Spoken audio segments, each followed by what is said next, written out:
গল্প হৃদয় গহীনে তুমি আছো। লেখনীতে ফাতিমাতু জোহরা। অন্তিম পর্ব। বর্তমান। সারারাতের ঝুম বৃষ্টি শেষে শুভ্রতম এক মিষ্টি সকালের শুরু হলো যেন।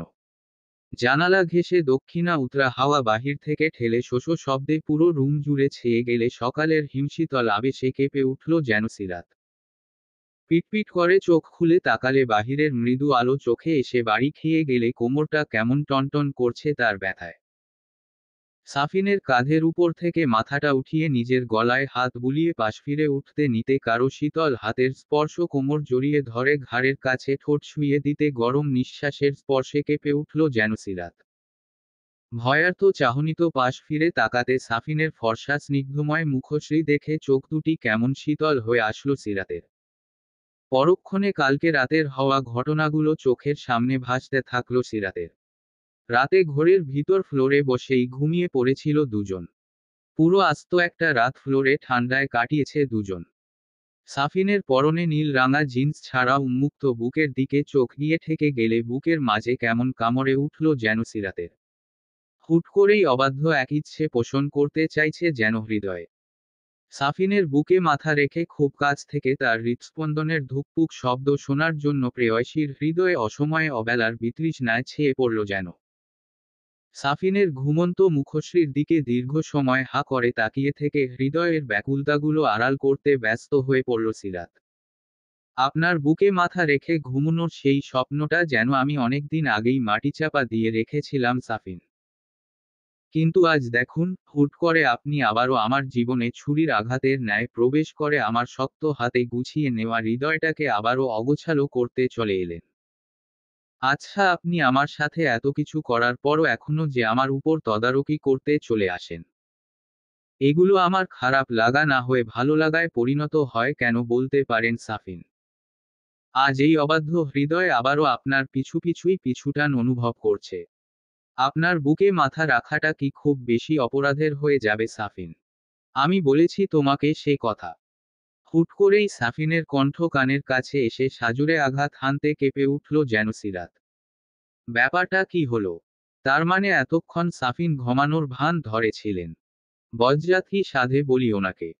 মনে মনে কথাটা ভাবতেই লজ্জায় মিয়ে গেল যেন সিরাত। মাথা নিচু করে ফেললে ইচ্ছা মতো ছেড়ে দিল সাফিনকে।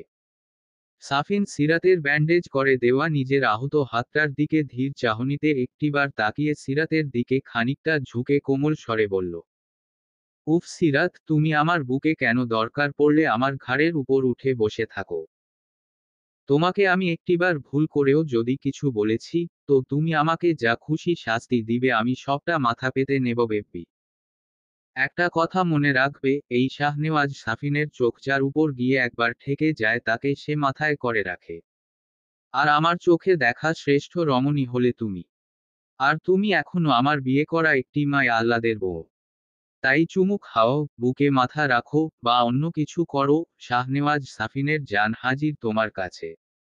কথাটা বলেই সাফিন সিরাতকে চোখ মারতে বিরক্ত হলো সিরাত। রাগে ফুঁসতে থাকলো সে।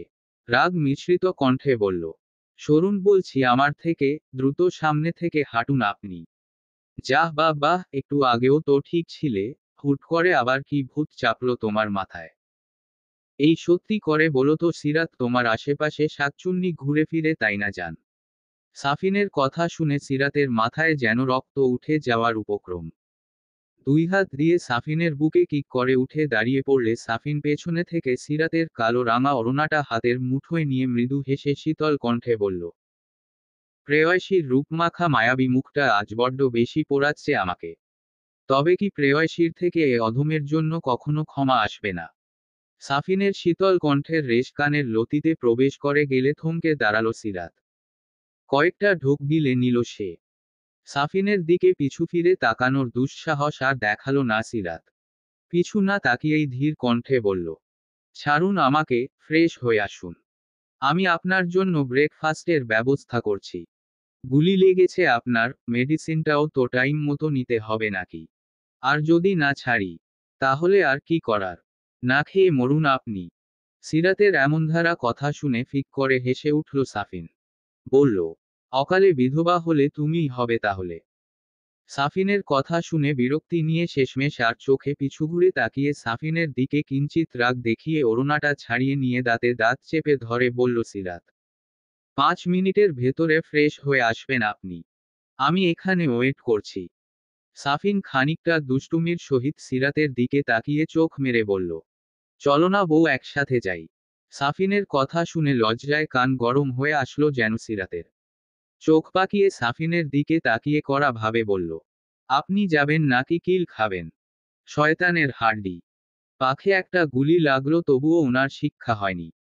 সাফিন ভ্রু জাগিয়ে নিয়ে ভাবুক দৃষ্টিতে সিরাতের দিকে তাকিয়ে বলল, এই পাখটা আবার কি বউ? আমার মাথা। আপনি যান এখন এখান থেকে। আচ্ছা যাচ্ছি যাচ্ছি, কিন্তু একটা কিস করো আগে, তাহলেই চলে যাচ্ছি। লুইচ্ছা বেডা, যাবি নাকি রান্নাঘর থেকে ঝাড়ু আনা লাগবে আমার? তুমি একটা যাচ্ছে তাই সিরাত। পেন্তির মতো ঘাড়ের উপর বসে আছো। কথাগুলো বলতে বলতে সাফিন টাওয়াল নিয়ে ফ্রেশ হতে চলে গেলে সিরাত খানিকটা জোরেই সাফিনকে শোনানোর জন্য বলতে থাকলো, প্রয়োজনে ঘাড়ের উপর বসে কেন? উঠে নাচানাচিও আরম্ভ করে দেব। বজ্জাত লোক একটা। সিরাতের কথা শুনে সাফিন ঝর্ণাটা ছেড়ে দিয়ে বলল, হ্যাঁ, এটা শোনাই বাকি ছিল আমার। খোদা বউ তো একটা দিলা, কিন্তু মেয়ে আমাকে পাত্তাই দেয় না কোনো। সারাক্ষণ শুধু রাগ নিয়ে চোখ পাকানো খালি। জলদি করুন আপনি। আসছি আসছি, 5 মিনিট ওয়েট করো। বললাম আসো দুজনে একসাথে গোসল করি। তা তো আসবেন না মহারানী। আর এখন যত চেঁচামেচি শোনাবেন আমাকে, যত জ্বালা সব আমার। শুনতেছি কিন্তু সব। সিরাতের কণ্ঠ শুনে হাসল সাফিন। পাগলি বউ একটা আমার। সকাল 11টা নাগাদ তোহার ফোন কল আসাতে ফোনটা যেন লুফে নিল সিরাত। উৎকণ্ঠার সহিত বলল, কালকে রাতে ফোন ধরিসনি কেন তোহা? তুই জানিস আমি কত টেনশনে ছিলাম তোর জন্য। জান চিন্তা হয় তো নাকি? সিরাতের ব্যাকুল কণ্ঠ শুনে তোহা মৃদু হেসে ধীর কণ্ঠে বলল, আরে কুল বেবি, জাস্ট চিল। আমি একদম ফিট এন্ড ফাইন আছি। আসলে কাল রাতে যা ঝড় বৃষ্টি গেল, নেটওয়ার্ক ছিল না ফোনে। আমি খুব সাবধানেই বাড়িতে এসে পৌঁছেছি, খেয়েছি, এখন আম্মার পাশে বসে আছি আমি আর জুলিয়া। ডক্টর কিছুক্ষণ বাদেই চলে আসবে। আমিও আম্মা একটু সুস্থ হলেই কালকে নয়তো পরশুর মধ্যে চলে আসব। তোহার কথা শুনে স্বস্তির নিঃশ্বাস ছাড়ল সিরাত। বলল, ভালোয় ভালোয় এখন কাকি ঠিক হয়ে গেলেই হলো। দোস্ত দোয়া করিস।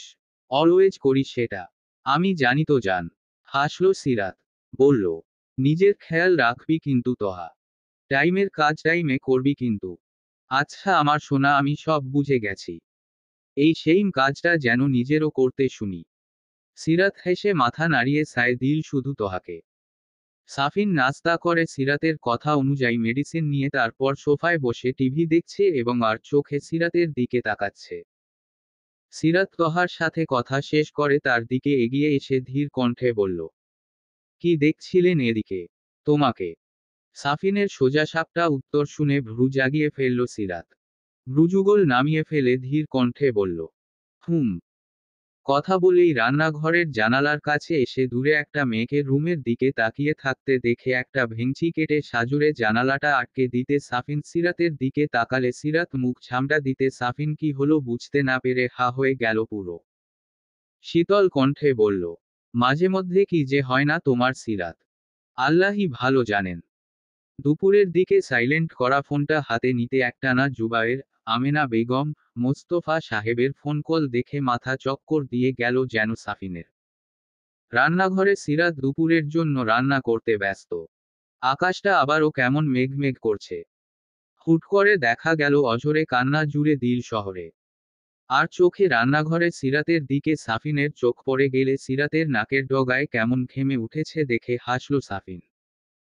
ছোটবেলায় নিজের আম্মা আমেনা বেগমের থেকে অনেক শুনেছে সে, যে মেয়েদের নাক ঘামালে নাকি স্বামী আদর করে বেশি। আমি তো সত্যিই আদর করতে যাই, কিন্তু আমার বেরসিক বউ আদরের বদলে দেয় এক ঝাঁক মুখ ঝামটা। কথাটা ভাবতেই ঠোঁটের কোণে হাসি এসে জড়ো হলো যেন সাফিনের। সিরাতের থেকে চোখ সরিয়ে কালকে রাতের কাজের কথা মনে পড়ে গেল বিধায় জুবাইরের ফোনটাই আগে ব্যাক করল সাফিন। হ্যাঁ বলো জুবাইর, ওদিকের কি খবর? সারমোহন লোকটাকে ধরতে পেরেছে, আপনাকে গুলি করে পার পেয়ে যাওয়া অতটাও সহজ নয়।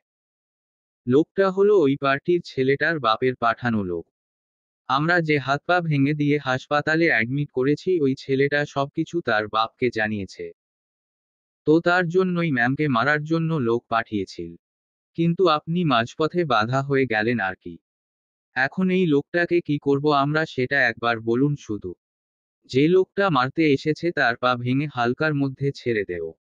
আর মেইন যে কাজটা করতে পাঠিয়েছে তাকে উড়িয়ে দিয়ে নদীতে ভাসিয়ে দেও। ওরও বোঝা উচিত যে ওকার লেজে পা দিতে এসেছিল।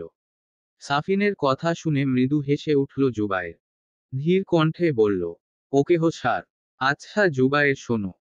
জুবায়ের ফোনটা কেটে দিতে যাওয়ার আগেই সাফিন বাঁধ সেধে দিলে মৃদু থমকালো জুবায়ের। বলল, জি স্যার বলুন। রাতে রিসর্টে একটা পার্টির ব্যবস্থা করো। কাল আমার বউয়ের বিবাহ বার্ষিকী বলে কথা। একটা সারপ্রাইজ তো হতেই হয় তাই না? হাসল জুবায়ের হাসির স্বরে বলল, এক্ষুনি ব্যবস্থা করছি সব স্যার। সাফিন হাসল শুধু। জুবাইরের ফোনটা কেটে দিয়ে রান্নাঘরে সিরাতের কাছে গিয়ে সিরাতের পাশ ঘেঁষে দাঁড়াতে বিরক্ত হলো সিরাত। বলল, এভাবে দাঁড়িয়ে পড়লেন যে হুট করে? আমি আমার বউয়ের পাশে দাঁড়িয়েছি তাতে তোমার কি সিরাত? সাফিনের কথা শুনে হাঁ হয়ে গিয়ে নাক ফোলাল সিরাত। বলল, এখান থেকে যান এক্ষুনি, মাংসটা হয়ে গেলে খাবার বেড়ে দিচ্ছি। উমম, ঘ্রাণটা কিন্তু খিদেটা আরো বাড়িয়ে দিচ্ছে বউ। সারাক্ষণ কানের কাছে বউবু করে ঘ্যান ঘ্যান করবেন না তো সাফিন। বিরক্ত লাগে ওগুলো। সিরাত কথাগুলো বলতে বলতে মাংসের কড়াইটাতে শাল আর এলাচ দিয়ে ঢকনা দিয়ে সেদ্ধ হওয়ার জন্য ঢেকে দিয়ে সাফিনের দিকে ঘুরে তাকালে সাফিন হেসে উঠল। বলল, উফ সিরাত, তোমাকে রাগাতেই তো আমার খুব বেশি ভালো লাগে জান। সেটা কি করব তাহলে? হুম। সাফিনের কথা শুনে সিরাত রাগের চোখে সাফিনের দিকে তাকাতে সাফিন একটানে সিরাতের হাতটা চেপে ধরে সিরাতকে নিজের কাছে টেনে এনে সিরাতের ঘাড়ের কাছে মৃদু কামড়ে দিলে দ্রুত চোখ বন্ধ করে নিল সিরাত। সাফিনের স্পর্শ অনুভব করে শরীরে কাঁপুনি ধরিয়ে দিচ্ছে যেন তার। খানিকটা থেমে থেমে বলল, এখানে অসভ্যতামি না করে টেবিলে গিয়ে বসে পড়ুন, খাবার দিচ্ছি। সিরাতের কথা শুনে হেসে উঠল সাফিন। বলল, আমার বউ আমার খাওয়া নিয়ে কত ভাবে দেখছি। আপনার মাথা ভাবি। এবার ছাড়ুন দেখি আমাকে। সাফিন ছাড়তে না নিতে হুট করে ফোনটা বেজে উঠলে আমেনা বেগমের নাম দেখে রিসিভ করতে সিরাতকে ছেড়ে দিলে হাঁপ ছেড়ে বাঁচল যেন সিরাত। ফোনের ওপাশ থেকে আমেনা বেগম এক প্রকার কেঁদেই ফেললেন যেন। কতবার ফোন করেছি তোকে সাফিন। ফোনটা ধরার প্রয়োজনও মনে করিস না তাই না সাফিন? আমিনা বেগমের কান্নারত কণ্ঠ শুনে সিরাতের মুখটা কেমন থমথমে হয়ে গেল যেন। কতদিন তাকে দেখেনি সিরাত, কথাও বলেনি। মনটা কেমন যেন উসখুস করছে তার সাথে কথা বলার জন্য। কিন্তু কিছু বলল না সিরাত। মাংসটা হয়ে গেলে গ্যাসটা অফ করে টেবিলে সবকিছু গুছিয়ে নিতে থাকলে এপাশ থেকে সাফিন আমিনা বেগমের প্রশ্নের উত্তরে খানিকটা থেমে গিয়ে আবার বলল, ধুর আম্মা, তুমিও না। আমি তোমার ছেলের বউয়ের সাথে আছি এখন। একসাথে খাওয়া হবে, রাতে ঘুরতে যাওয়া হবে। তাই আর কি ফোনটা সাইলেন্ট রাখছিলাম। সরি আম্মা। এই কানে ধরছে তোমার ছেলে। সিরাতের কথা শুনে আমিনা বেগমের চোখমুখ কেমন খুশি খুশি হয়ে গেল। খুশিতে বললেন, মেয়েটা কেমন আছে রে সাফিন? তোমার ছেলের সাথে যখন আছে, নিশ্চয়ই খারাপ থাকবে না সে। এখন তো সে আছে আদরে আদরে তাই না বেবি? কথাটা বলে সিরাতের দিকে প্রশ্ন ছুড়ে দিলে রাগে লজ্জায় সিরাত চোখ বড় বড় করে সাফিনের দিকে তাকিয়ে ফুঁসতে থাকলে সাফিন হাসিতে গড়াগড়ি খেল যেন। ওপাশ থেকে আমিনা বেগম বললেন, সব সময় ফাইজলামি তোর। মেয়েটা নিঘাত লজ্জা পেয়েছে। যাই হোক, মেয়েটার খেয়াল রাখিস আব্বা। আমার আম্মাজানকে এইবার সঙ্গে নিয়ে বাড়িতে ফিরবি কিন্তু। এটাই দেখতে চাই আমি সাফিন। আমিনা বেগমের ধরা কণ্ঠের রেশ শুনে সাফিন মৃদু হেসে সিরাতের দিকে তাকাতে সিরাত টেবিলে খাবার গোছাতে থাকলে সাফিন মৃদু হেসে বলল, অবশ্যই আম্মা। এবার আর তোমার ছেলে ভুল করবে না। হাসলেন আমিনা বেগম। আমিনা বেগমের সাথে কথা শেষ করে টেবিলে এসে বসে পড়ল সাফিন। সিরাত ভাতের প্লেটটা এগিয়ে দিয়ে নিচু কণ্ঠে জিজ্ঞেস করল, আম্মা কেমন আছেন? সিরাতের কণ্ঠ শুনে তার দিকে শীতল দৃষ্টি তাক করল সাফিন। মৃদু হেসে বলল, ভালো আছে হয়তো। তোমার অনুপস্থিতিতে আর কতই বা ভালো থাকবে ভাবো। সাফিনের কথার রেশ শুনে আর কথা আগাল না সিরাত। যেখানে নিজেই তাড়িয়ে দিলেন সাফিন, সেখানে নিজেই আবার আফসোস করছেন। সত্যিই আপনার আয়না আপনি নিজেই হয়তো জানেন না, যার প্রগর প্রেক্ষাপট আমার কাছে স্পষ্ট হওয়াও কোনো কাম্যের নয়। মনেমনে কথাগুলো বলে দীর্ঘ নিঃশ্বাস ছাড়ল সিরাত। সারাদিনের ঝিমিয়ে থাকা কালো রাঙা মেঘের কোণ স্পর্শ করে সন্ধ্যা ছুঁই ছুঁই হয়ে নামল ঝুম বেগে বর্ষণপাত। এলোমেলো ভাবে বয়ে চলা হাওয়াগুলোও যেন গর্জনের সহিত ধরণীতে এসে প্রগরভাবে ভাঙনটা ধরিয়ে দিচ্ছে। টানা 5 মিনিট ধরে দরজার কাছে দাঁড়িয়ে থাকার পর কালো রাঙা শাড়ি পরে সিরাত রুম থেকে বের হয়ে আসলে সাফিন তার দিক থেকে চোখ ফেরাতে পারছিল না যেন। সিরাত মাথা নিচু করে থাকলেও লাল আভায় মিশ্রিত মুখশ্রী চোখ এড়াল না সাফিনের। মুচকি হেসে সিরাতের খুব কাছে এসে কোমর স্পর্শ করে সিরাতের খোপায় মোড়ানো চুলগুলো মুক্ত করে দিলে বৃষ্টির শিহরণে জানালা ভেদ করে ভিতরে আসা হাওয়ায় সিরাতের ঘনকালো চুলগুলো কেমন দুলছে যেন। সাফিন সিরাতের উন্মুক্ত চুলে নাক ডুবিয়ে দিতে সিরাত চোখ খিচে বন্ধ করে নিল দ্রুত। হুট করেই সাফিন সিরাতকে পাজাকোলা করে নিয়ে বাহিরের দিকে অগ্রসর হলে সিরাত সাফিনের গলা জড়িয়ে ধরে সাফিনের বুকে মুখ লোকাতে ব্যস্ত হয়ে পড়েছে যেন। সিরাতের এরূপ লজ্জা ভাবটা দেখে সাফিনের ঠোঁটের কোণে হাসির রেশ যেন উপচে পড়ছে। আমার এই চোখ দুটি তোমার রূপ দেখে নয়, বরং তোমার মোহে বিমোহিত হয়েছে সিরাত। যার গভীরতা হয়তো এই শাহনেওয়াজ সাফিনের নিজেরও সঠিক জানা নেই। কথাগুলো মৃদুস্বরে সিরাতের কানের কার্নিশ ঘেঁষে অন্তর্নিহিত হতে কেমন মিলিয়ে গেল যেন সিরাত। বুকের ভেতরটা কেমন ধুকপুক ধুকপুক করছে, যার প্রতিটা শব্দ খুব কাছ থেকে অনুভব করতে পারছে সিরাত। দরজাটা বাহির থেকে লক করে দিয়ে বৃষ্টি মাথায় করে সিরাতকে গাড়িতে বসিয়ে দিলে খানিকটা ঝুঁকে সিরাতের কপালে প্রগরভাবে চুমু খেল সাফিন। বাঁকা হাসি হেসে নিজেও ড্রাইভিং সিটে বসে গাড়ি স্টার্ট দিতে বৃষ্টির সহিত ঝিরিঝিরি উষ্ণতা গাড়ির কাচের সাথে ছিটকে এসে সিরাতের চোখে মুখে শিহরণের সৃষ্টি করতে সাফিন আর চোখে সিরাতের দিকে তাকিয়ে হাসাজল মুখশ্রীতে রিসর্টের উদ্দেশ্যে গাড়ি নিয়ে এগোলো। সিরাত সাফিনের দিকে পলকবিহীন দৃষ্টিতে তাকিয়ে থাকতে গাড়ির সাইড মিরর থেকে ব্যাপারটা লক্ষ্য করে সাফিন সিরাতের সামনে তুড়ি বাজাতে হুঁশ ফিরল সিরাতের।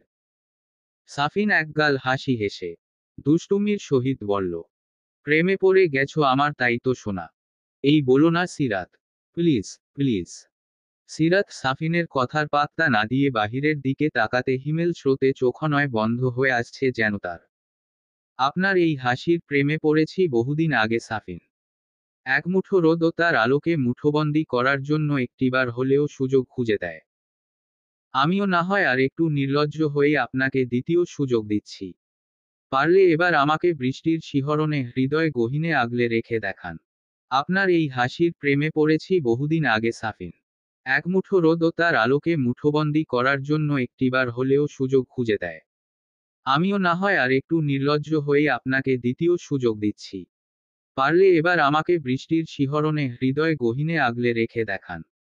কথাটা মনেমনে ভাবান্তরে ছেদ করলেই দীর্ঘশ্বাস বেরিয়ে আসতে চাইছে সিরাতের।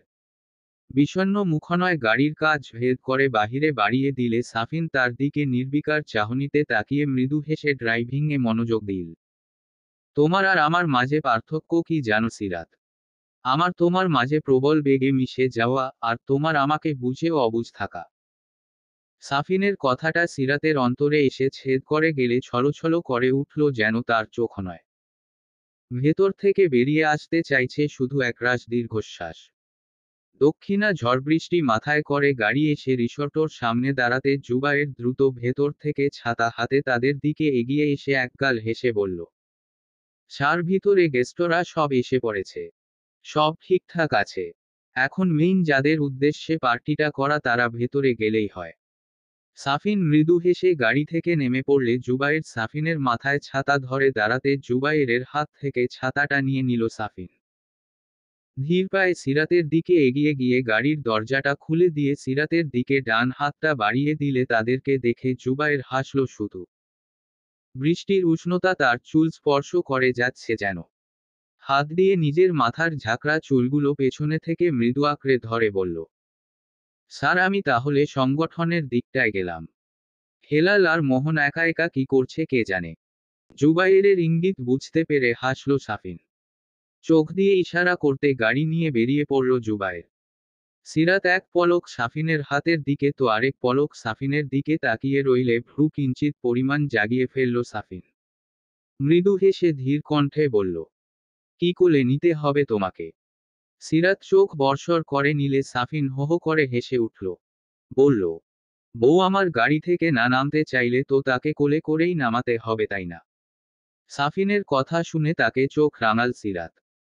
সাফিনের হাতের উপর হাত না রেখে উঠতে নিতে সাফিন সিরাতের কোমর জড়িয়ে ধরে নিজের দিকে টেনে আনলে ছাতা ভেদ করে বৃষ্টির রেশ খানিকটা শরীর স্পর্শ করে গেলে কেঁপে উঠল যেন সিরাত। বিরক্তিতে চোখ মুখ খিচে রেখেছে যেন সে। ছাড়ুন আমাকে, এটা পাবলিক প্লেস সাফিন। তো কি হয়েছে? সাফিনের সোজাসাপটা উত্তরটা যেন খুব একটা সুখকর লাগলো না সিরাতের। নাক মুখ কুঁচকে ফেলল সে। সাফিনকে ধাক্কা দিতে গেলে সাফিন সিরাতের হাত দুটো নিজের বুকের উপর চেপে ধরলে সাফিনের হৃদয়ের ধুকপুক শব্দের রেশ অনুভব করতে পেরে শীতল হয়ে আসলো সিরাতের ধীর চক্ষুদয়। কোমল চাহনিতে সাফিনের দিকে তাকিয়ে থাকলে সাফিন মৃদু হেসে শুকনো ঠোঁটনয় ভিজিয়ে নিয়ে ধীর কণ্ঠে বলল, আমার হৃদয়ের ব্যাকুলতার জন্য প্রধান কারণ হলে তুমি সিরাত। হয়তো তোমাকে কষ্ট দিয়েছি আমি, কিন্তু নিজেও প্রতিটাক্ষণ অশান্তিতে ডুবে রয়েছি। ট্রাস্ট মি জান, ভালোবাসি তোমাকে। আর কি করলে তুমি বুঝবে আমাকে বলো? সাফিনের গভীর দৃষ্টিতে আর চোখ রাখতে পারল না সিরাত। চোখ ছলছল করে উঠলে চক্ষুদয় নামিয়ে ফেলল দ্রুত। যেখানে নিয়ে এসেছেন সেখানে চলুন সাফিন। আর কিছুক্ষণ এভাবে দাঁড়িয়ে থাকলে নির্ঘাত বৃষ্টিতে ভিজে নিয়ে একসাথ হয়ে যাব আমরা। সিরাতের শীতল কণ্ঠের রেশ সাফিনের কানে এসে পৌঁছাতে সিরাতের দিকে শীতল চাহনি নিক্ষেপ করে শীতল হাতে সিরাতের কোমর স্পর্শ করে বৃষ্টির উষ্ণতায় ছেয়ে পড়া গাড়িটার উপর বসিয়ে দিলে হিমেল স্রোতে সিরাতের সমস্ত শরীর কেঁপে উঠল যেন ভয়। কয়েকটা ঢোক গিলে সাফিনের দিকে তাকাতে সাফিন বাঁকা হাসি হেসে সিরাতের হাতে ছাতাটা ধরিয়ে দিয়ে সিরাতের সামনে হাঁটু গেড়ে বসে পড়লে সিরাত ড্যাব ড্যাব করে তার দিকে তাকিয়ে রইল শুধু। কি করছেন সাফিন? প্রেয়সীর হৃদয়ে নিজের প্রতিচ্ছবি গুছিয়ে নিতে চাইছি। কথাটা বলেই একগাল হেসে পকেট থেকে পায়েল বের করে সিরাতের সামনে ধরতে বৃষ্টির ঝমঝম আওয়াজের সঙ্গে পায়েলের আওয়াজটাও কেমন মিলেমিশে সিরাতের কানের কাছে এসে অন্তর্নিহিত হতে থাকলে সাফিন সিরাতের পাটা হাঁটুর উপর রাখতে তবদা খেয়ে গেল সিরাত। কিছু বলার আগেই সাফিন মুখে আঙুল দিয়ে চুপ থাকতে বলে পায়েলটা সিরাতের পায়ে পরিয়ে দিয়ে ধীরভাবে উঠে শীতল হাতে মৃদুভাবে সিরাতের হাতটা হ্যাঁচকা টান দিয়ে নিজের কাছে আনতে সিরাতের নিঃশ্বাস কেমন ভারী হয়ে আসলো যেন। বৃষ্টির প্রতিটা উষ্ণতম স্পর্শ ধরণী ছুঁয়ে তলদেশে ধাবিত হওয়াটা যেন প্রগড়ভাবে উপলব্ধি করতে পারছে সিরাত। সাফিনের হাতের স্পর্শ কোমর ছুঁয়ে পাজাকোলা করে নিলে দিগন্তের গর্জনময় প্রখর বর্ষণপাত কানের কার্নিশ ঘেঁষে বাড়ি খেয়ে যাচ্ছে যেন। ধীর পায়ে রিসর্টের ভিতরে প্রবেশ করে গেলে উপর থেকে গোলাপের লালরাঙা পাপড়িগুলো শরীর স্পর্শ করে ঝরে গিয়ে গোলাপের মিষ্টি সুগন্ধির সাথে সাফিনের শরীরের চিরচেনা পারফিউমের ঘ্রাণটা মিলেমিশে গেলে যেন মাথাচাড়া দিয়ে যাচ্ছে সিরাতের চোখমুখ। সমস্ত শরীর কেমন অবশ হয়ে আসছে তার। মনটা অস্থির হয়ে আসলে সাফিনের ঠোঁটের মৃদু স্পর্শ কপালের কাছে অনুভব করতে পেরে শীতল চাহনিতে সাফিনের দিকে তাকাতে সাফিনের মাদকময় দৃষ্টিতে দৃষ্টিস্থির হয়ে পড়লে সাফিন মৃদু হেসে সিরাতকে শীতল হাতে কোল থেকে নামিয়ে দাঁড় করিয়ে দিলে সামনে তাকালে শুধু চারিদিক অন্ধকারই দেখতে পাচ্ছে সিরাত। ভয় এক পা পিছিয়ে গিয়ে সাফিনের পাশ ঘেঁষে দাঁড়িয়ে পড়লে হুট করেই লাইটারের লাল নীল রাঙা আলো সিরাতের চোখে মুখে এসে সাজরে ছেয়ে পড়তে থাকলে হঠাৎ তীব্র আলোয় চোখ বুজে আসতে চাইছে যেন সিরাতের। আলো ঠেকাতে হাত দিয়ে সামনে আগলে রাখলে সাফিন মৃদু হেসে উঠল শুধু। সিরাতের কোমর জড়িয়ে ধরে নিজের কাছে টেনে এনে কানের কাছে মুখ নিয়ে ধীর কণ্ঠে বলল, হ্যাপি অ্যানিভার্সার সার্জান। সাফিনের শীতল কণ্ঠস্বর সিরাতের কানের লতিতে এসে তীব্রভাবে আঘাত হেনে গেলে থমকে গেল সিরাত। বুকের ভেতরটা কেমন ধুকপুক করে উঠছে তার। হুট করেই লাইট জ্বলে উঠলে স্টেজের সামনে একগাদা মানুষের হাত তালি আর সিটির আওয়াজ শুনে আর চোখে সেদিকে তাকালে এটা তো লোকজনের সমারোহ দেখে নিজেকে সাফিনের বুকের উপর আবিষ্কার করে লজ্জায় মরে যেতে ইচ্ছে করছে যেন সিরাতের। দ্রুত সাফিনের বুক থেকে নিজেকে সরাতে যেতে সাফিন সিরাতকে আরো হ্যাচকা টান দিয়ে নিজের কাছে এনে শীতল কণ্ঠে বলল, ভালোবাসা কি জানা ছিল না আমার সিরাত, যার তীব্র গহীনতাও কখনো উপলব্ধি করতে পারিনি আমি। তোমাকে হারিয়ে ফেলার ভয়, প্রতিটাক্ষণ ভয় কাটিয়েছি আমি, যেটার তীব্র যন্ত্রণাটাও হয়তো কখনো তোমাকে বোঝাতে পারবো না আমি। কিন্তু শুনে রাখো, তুমি প্রেয়সীর নামটা যে হৃদয় গহীনে গেঁথে ফেলেছি আমি। হৃদয় গহীনে তুমি আছো সিরাত, ভালোবাসি তোমাকে। সাফিনের প্রতিটা শীতল কণ্ঠের রেশ কান ছুঁয়ে স্পর্শ করে গেলে বাহিরের বর্ষণপাতের রেশ যেন এবার সিরাতের চোখের কোণে এসে হেলে পড়তে থাকলো। অশ্রুসিক্ত নয়নে সাফিনের দিকে তাকালে সাফিন সিরাতের মাথার পিছনে হালকা হাত রেখে ঠোঁটের স্পর্শ ছুঁয়ে নিজের হৃদয়ের প্রেয়সীকে শান্ত করার চেষ্টা করল। স্টেজের উপরে ওয়েটাররা কেকের ট্রলিটা নিয়ে এগিয়ে আসলে সাফিন সিরাতের কপালে চুমু খেয়ে ট্রলিটার উপর থেকে গোলাপ ফুলের গোছাটা হাতে নিয়ে সিরাতের সামনে আবারও নত হয়ে বসে পড়ে সিরাতের সামনে এগিয়ে দিয়ে ধীর কণ্ঠে বলল, ভালোবাসি সিরাত। সাফিনের মৃদু কণ্ঠের রেশে কেঁপে উঠল যেন সিরাত। নিঃশ্বাস আটকে যেতে চাইলে সাফিনের গলা শোনা গেল, প্রেয়সীর অভিযোগের পেয়ালা যেমন ভারী, আমার অভিমানের স্তর তেমন ধীর। তবে কি প্রেয়সীর থেকে সত্যিই এই অধমের জন্য একটু হলেও শীতলতা আসবে না?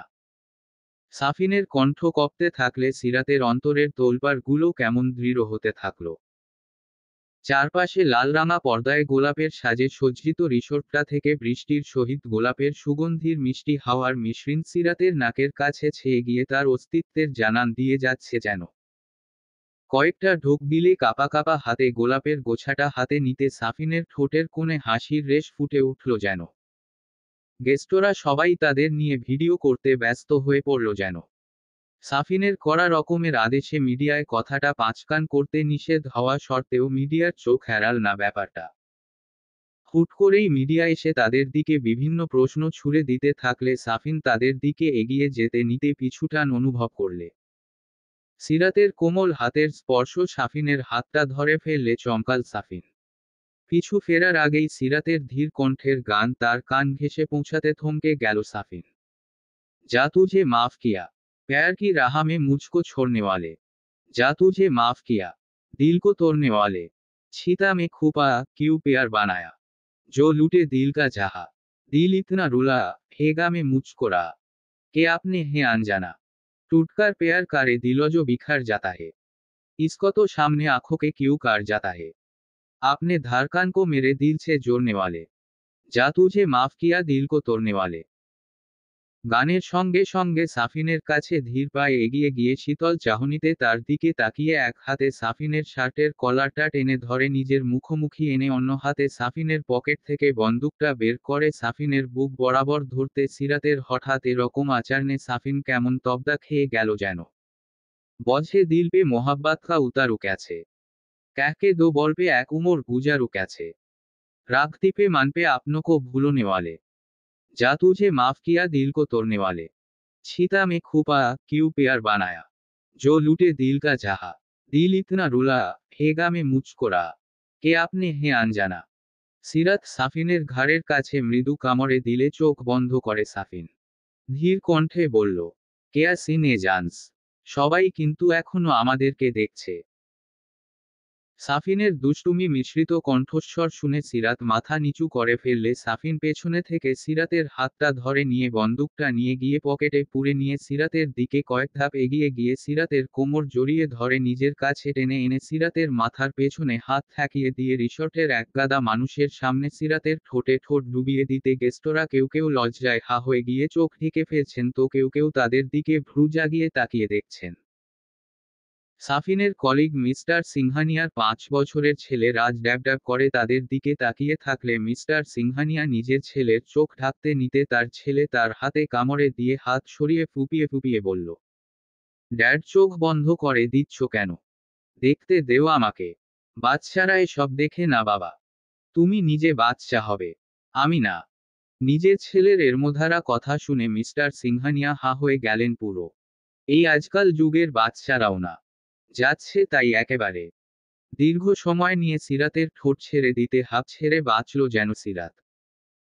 ঘন ঘন নিঃশ্বাস নিচ্ছে শুধু। সাফিন মৃদু হেসে হাতের উল্টো পিঠে হাত মুছে মিডিয়ার দিকে চলে গেলে লজ্জায় আর কারো দিকে তাকাতে পারল না সিরাত।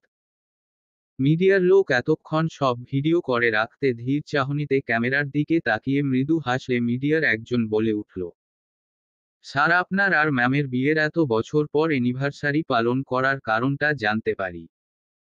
এতগুলো বছর আপনি আমাদের জানামতে বিদেশে ছিলেন, আর ম্যাম শাহনেওয়াজ ভিলায় না থেকে তার বান্ধবীর বাড়িতে থেকেছে। আবার এত বছর পর আপনাদের মিলিত হওয়া, এসবের কোনো ব্যাখ্যা বলতে পারবেন? কেন অ্যানিভার্সারি পালনের সাথে এসবের কারণ কেন খুঁজতে যাচ্ছেন আপনারা? আমার ওয়াইফ এতদিন আমার অবর্তমানে তার বান্ধবীর কাছে থেকেছে, এতে দোষের কি দেখলেন সেটাই তো বুঝতে পারছি না আমি। আমি তাকে রাইট দিয়েছি তাই সে থেকেছে। তাহলে যে শুনলাম আপনারা সেপারেশনে যাচ্ছেন। সাফিনের হৃদয় কিঞ্চিত ভাঁজ হয়ে আসলো যেন। মাথার প্রত্যেকটা রগ কেমন টনটন করছে। সামনে ইলেকশন না হলে মিডিয়ার এত প্যাচাল গাড়ি লাগাতো না। কিন্তু বাহিরে শাহনেওয়াজ সাফিনের নাম শুনলে সবাই দেশসেবক বলে জানে, বিধায় সবকিছু মুখ বুজে সহ্য করতে হয় সাফিনকে। ভেতরকার রাগটা চেপে রেখে হাসি হাসি মুখ করে বলল, আমাদের মাঝে তেমন কিছুই হয়নি। আমরা বিয়েও করেছি নিজ থেকে, আর ভালোবাসারও কোনো কমতি নেই আমাদের। তবে কি সবকিছু মিথ্যা ধরে নেব? হ্যাঁ, সবকিছু মিথ্যা। এবার নিশ্চয়ই আপনাদের কথা শেষ হয়েছে। এবার ভিতরে সবাই পার্টি এনজয় করুন।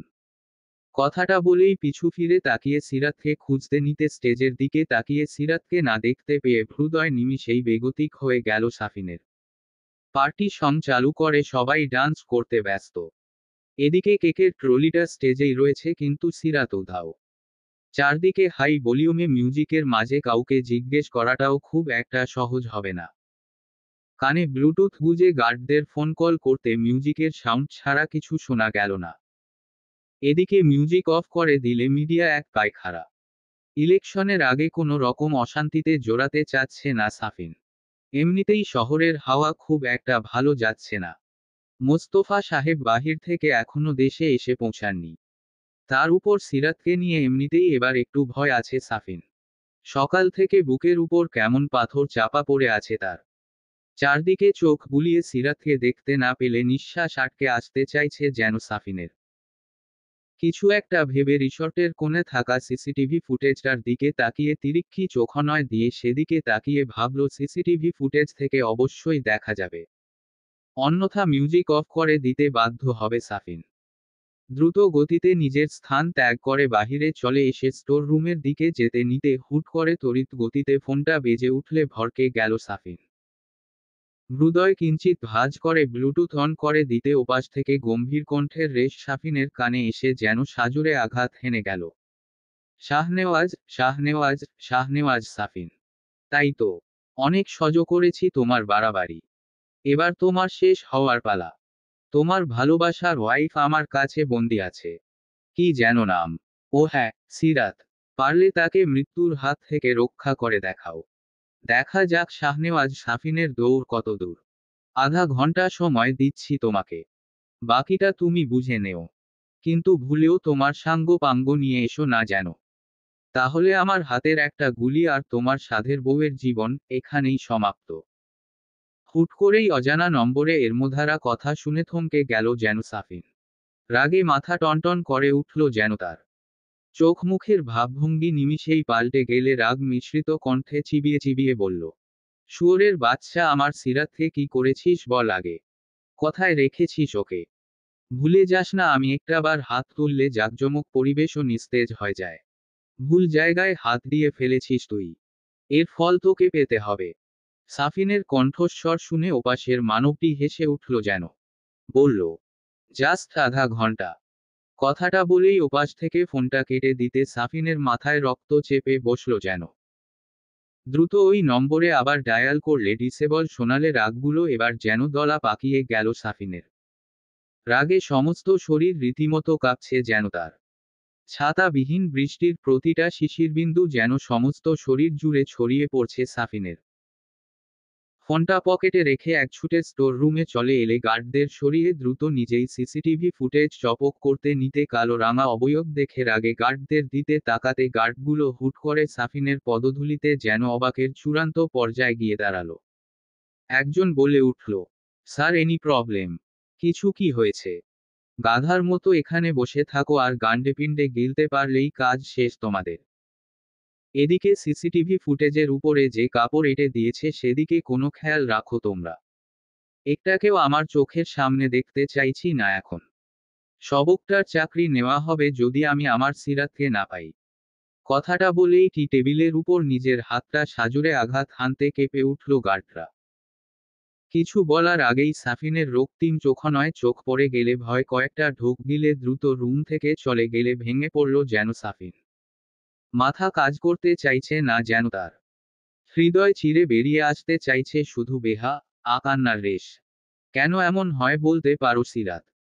তোমার আমার মাঝের এই জটিলতার দ্বার কি কখনো মুক্তি পাবে না? আমার এই অনিশ্চিত জীবনের সঙ্গী না হয়ে আসলে হয়তো তুমি মুক্তি পেতে। কিন্তু আমার মাঝে থাকতো শুধু দীর্ঘশ্বাসের রেশ।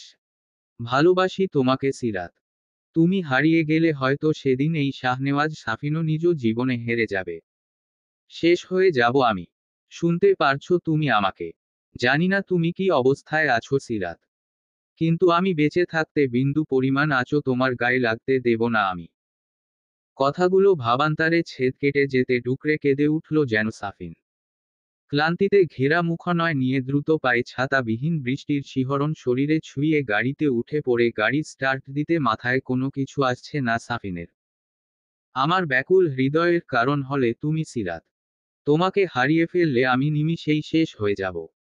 আমার শরীরে এক বিন্দু রক্ত অবশিষ্ট থাকলেও তোমার কিছু হতে দেব না আমি। বৃষ্টিতে ভেজা সমস্ত শহর জুড়ে সিরাতকে তন্নতন্ন করে খুঁজেও ফলস্বরূপ পেল শুধু একরাশহীনতা। সাফিনের হৃদয় মাঝের তলপার হয়ে যাওয়ার অর্থহীন শব্দ শুনে নিজেই কেমন গুটিয়ে যাচ্ছে সিরাতের চিন্তায়। মাথাটা কেমন ভার হয়ে আসছে সাফিনের। গাড়িটা থামিয়ে দিয়ে ক্লান্ত শরীর নিয়ে গড়ি থেকে বের হয়ে গাড়ির পাশ ঘেঁষে রাস্তায় হাঁটু গেড়ে বসে পড়লে বৃষ্টির প্রতিটা শিশিরবিন্দু যেন সাফিনের প্রতিটা শিরা উপশিরা স্পর্শ করে যাচ্ছে।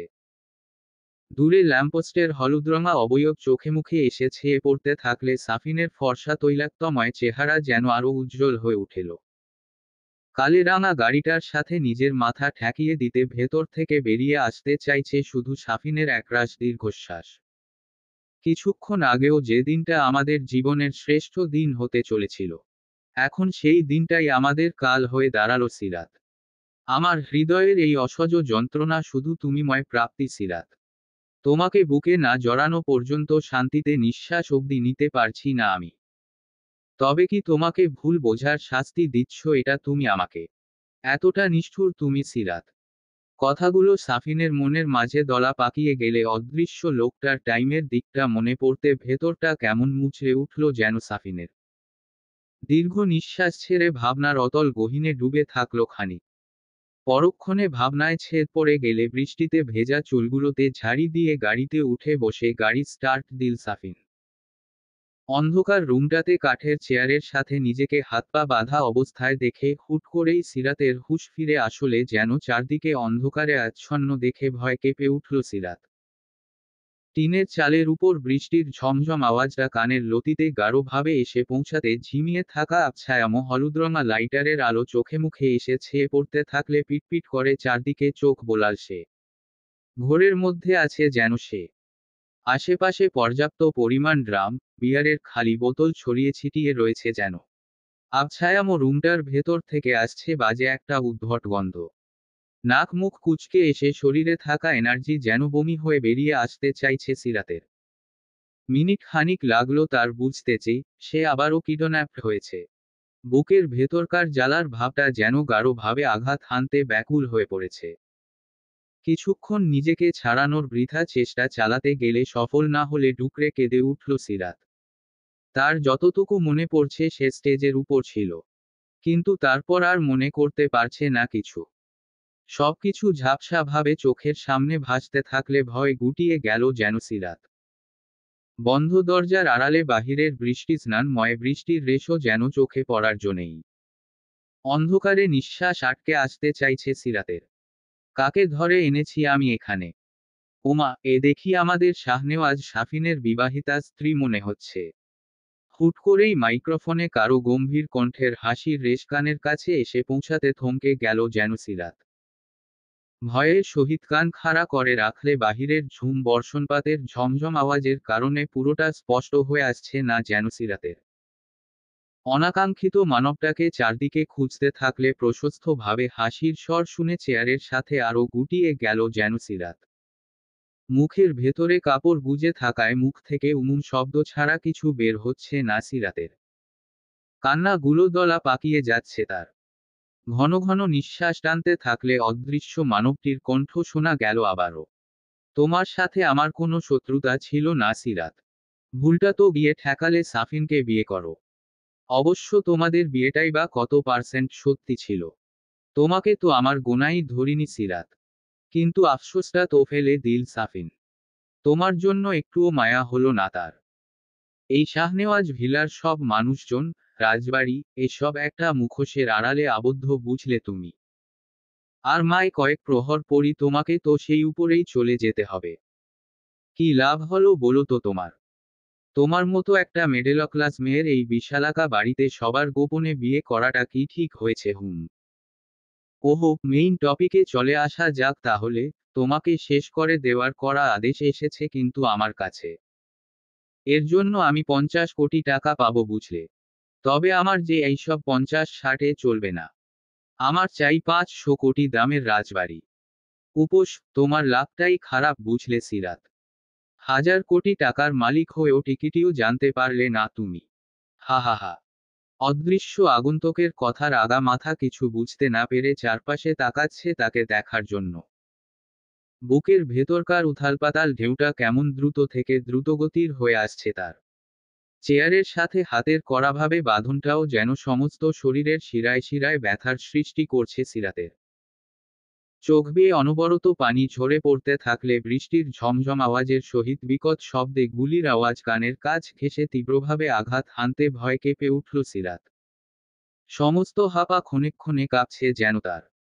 এবারের গুলিটা মিস্টেক হলেও, আর 5 মিনিটের ভেতর তোমার আদরের শাহনেওয়াজ সাফিন এখানে এসে না পৌঁছালে গুলিটা সোজা গিয়ে তোমার হৃদয়ে আঘাত হানবে। কথাটা শেষ হতেই অপর প্রান্তের মানবটির থেকে আর কোনো আওয়াজ ভেসে না আসতে ভয় কাঁদতে থাকল সিরাত। বুকের ভেতরটা কেমন মুচড়ে উঠছে সিরাতের। বাহিরের ঝড়ও যেন প্রবল বেগে তার হৃদয়ে কান্নার সহিত বর্ষণ করতে ব্যস্ত হয়ে পড়েছে। আপনার আমার সম্পর্কের মরীচিকা এত কঠিন কেন বলতে পারেন সাফিন? আজ হয়তো আমার জীবনের শেষ দিন হবে। আপনি কোথায় আছেন সাফিন? যদি ঘুণাক্ষরেও জানতাম না সাফিন, ভালোবাসা এত দ্বিধাদায়ক। তাহলে বিশ্বাস করুন, আমি নিজ থেকেই নিজেকে বন্ধ দরজায় গুটিয়ে নিতাম। প্রবল বেগে ভেঙে পড়ার কারণে সিরাতের দম বন্ধ হয়ে আসছে যেন।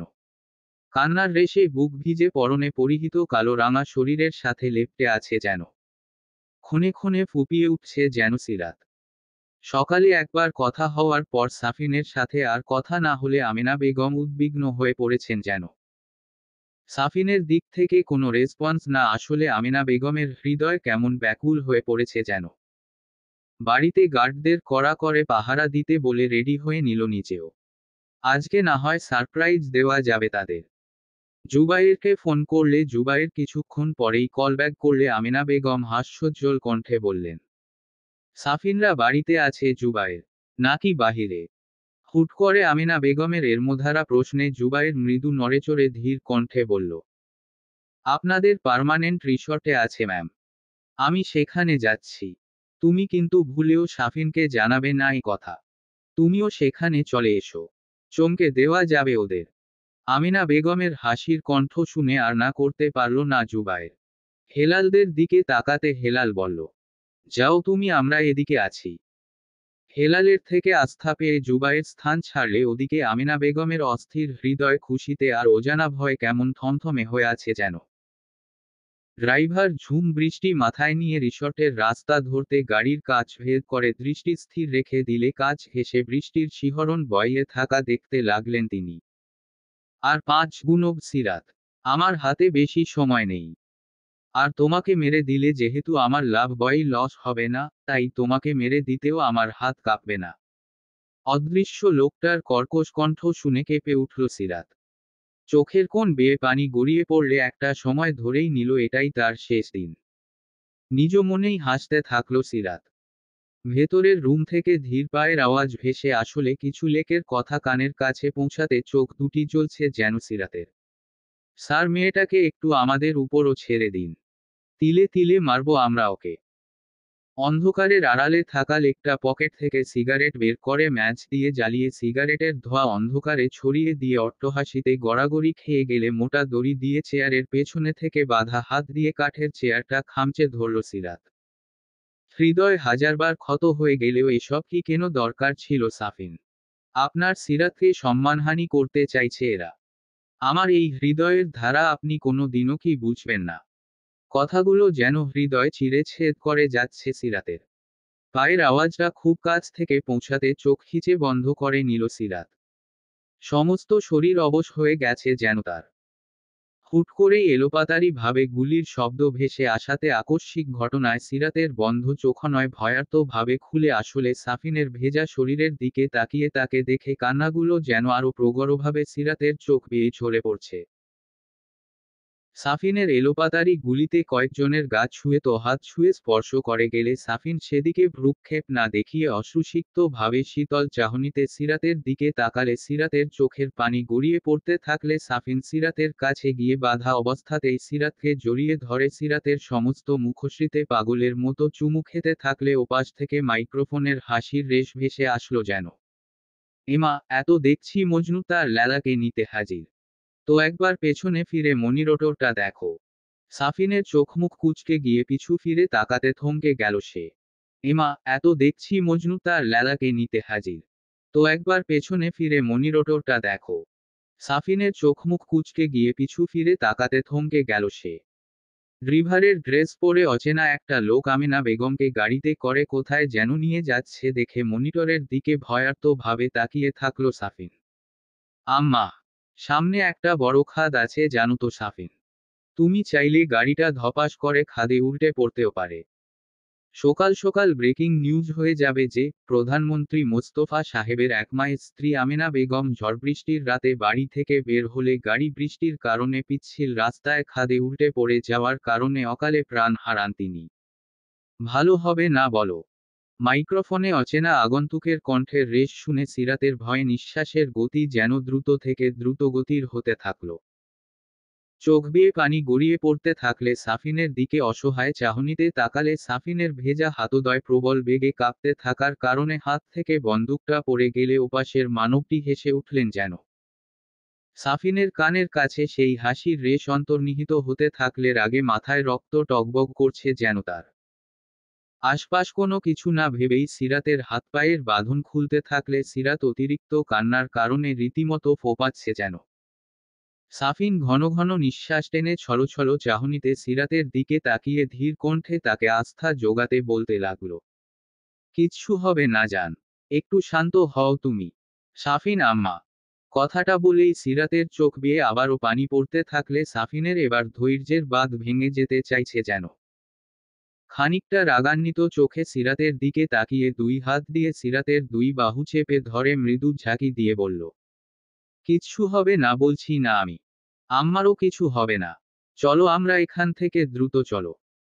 কথাটা বলে সিরাতের হাত ধরে নিয়ে যেতে চাইলে হুট করেই দরজার কাছে গুলির শব্দের বিকট আওয়াজে কেঁপে উঠল সিরাত। ভয়ে সাফিনকে জড়িয়ে আঁকড়ে ধরতে ওপাশ থেকে ধীর কণ্ঠের হাসির আওয়াজ শোনা গেল। এত দেখছি অনেক তারা তোমাদের সাফিন।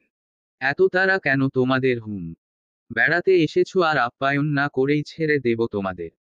এখানে এসেছো আমার ইচ্ছেতে এবং যেতেও হবে আমার ইচ্ছেতে। এখন তোমাকে আমি খাবারের মেনু কার্ডটা বলছি দাঁড়াও। তোমার হাতে দুইটা অপশান খোলা আছে সাফিন। এক, নিজ হাতে নিজের লেলা সিরাতকে খুন করবে। অন্যথা নিজ চোখে তোমার মায়ের মৃত্যু দেখবে। বাকিটা তোমার ইচ্ছের উপর ডিপেন্ড করবে যে তুমি কি করবে। কথাটা শুনে সাফিনের হৃদয়ে কেমন কামড়ে উঠল যেন। চোখ দুটি জ্বলছে যেন তার। বুকের উপর সিরাতের নিঃশ্বাসের গরম ও উষ্ণতম স্পর্শ আছড়ে পড়ার রেশ খুব কাছ থেকে অনুভব করতে পারছে সে। টিনের চালের উপর বৃষ্টির ঝমঝম আওয়াজের প্রতিধ্বনিও যেন এখন বিষের মতো ঠেকেছে তার কাছে। রাগে ভয়ে শরীরটা প্রচণ্ডভাবে কাঁপছে যেন তার। গম্ভীর কণ্ঠে প্রশ্ন ছুড়ে দিল অচেনা আগন্তুকের দিকে। কি চাই তোর আমাদের পরিবারের থেকে? বল কত টাকা লাগবে তোর? 1 লাখ, 2 লাখ, 50 লাখ। আমি দেব তোকে। কিন্তু শুধু সত্যিটা জানতে চাইছি আমি। হা হা হা, এই তোমরা বাপ ছেলে আমাকে এত টাকার অফার দেখাচ্ছ কেন? তবে সিরাতকে তো মরতেই হবে আজকে। ড্যাড, কে তুই? সাহস থাকলে সামনে এসে দেখা। এখানে ড্যাড আসলো কোত্থেকে? সাহস তো আমার অনেকই আছে সাফিন। কিন্তু তোমাকে সবকিছু এক্সপ্লেইন করলে আমি কি পাবো? আর এসব টাইম ওয়েস্টের সময় নেই আমার। 5 গুণব শুধু, এর মধ্যে সিরাতকে মারবে, নয়তো নিজের আম্মাকে মরতে দেখবে। আচ্ছা মাই ডিয়ার সিরাত, তোমার তো বোঝা উচিত যে আমি মজা করছি না। সত্যি সত্যিই কিন্তু তোমার শাশুড়িকে মেরে দেব। দ্রুত সামনে থেকে দূর হও তো দেখি। সিরাতের বুকের মাঝে তলপাড় হতে থাকলে কান্নাগুলো কেমন দলা পাকিয়ে যাচ্ছে তার। সাফিনের বুক থেকে ধীরভাবে মাথাটা জাগিয়ে কান্নায় ভরা দৃষ্টিতে একগাল হাসল শুধু। সাফিন সিরাতের দিকে অশ্রুসিক্ত নয়নে তাকালে সাফিন মাথা নাড়িয়ে না করতে থাকলে সিরাত শুধু হাসছে। ধীর পায়ে নিচু হয়ে সাফিনের হাত থেকে পড়ে যাওয়া বন্দুকটা তুলে নিয়ে শীতল চাহনিতে সাফিনের দিকে তাকিয়ে সাফিনের বুকের বাম পাশে হাত রাখতে সাফিনের হৃদয় মাঝের তুমুল ধুকপুক শব্দের রেশ যেন কান্নার সহিত কুণ্ঠিত হচ্ছে তার কানের কাছে। সিরাত সাফিনের চোখে চোখ রেখে অন্য হাতে বন্দুকটা সাফিনের হাতে ধরিয়ে দিয়ে সাফিনের হাতের বন্দুকটা নিজের পেট বরাবর এনে ধীর কণ্ঠে বলল, মেরে দিন আমাকে সাফিন। সিরাতের কণ্ঠের রেশ শুনে সাফিনের হাতটা কাঁপতে থাকলো যেন। সিরাতের শীতল চোখের চাহনিতে যেন রাগ নিয়েও তাকাতে পারছে না তার দিকে। চোখ বেয়ে ঝরে পড়ছে শুধু বর্ষণের রেশ। সিরাত, গুলিটা চালান সাফিন। এটা পারবো না আমি। সাফিনের কথায় হেসে উঠল সিরাত। কান্নারত কণ্ঠে বলল, আপনিই না কথায় কথায় বলতেন যে, সিরাত আইসয়ার আমি তোমাকে গুলি করে মেরে দেব। তাহলে এখন কি হলো? মারুন আমাকে। সিরাতের কথায় সাফিনের হৃদয়ে যেন প্রবল বেগে ঝড় বয়ে গেল। আমার অভিমানের পেয়ালা না বুঝুন, আমার অস্তিত্বের ঠিকানাটাকে টিকিয়ে রাখুন দয়া করে। যে বিষ আমি পান করেছি, সেই বিষের খেসারত তো আমাকেই দিতে হবে তাই না?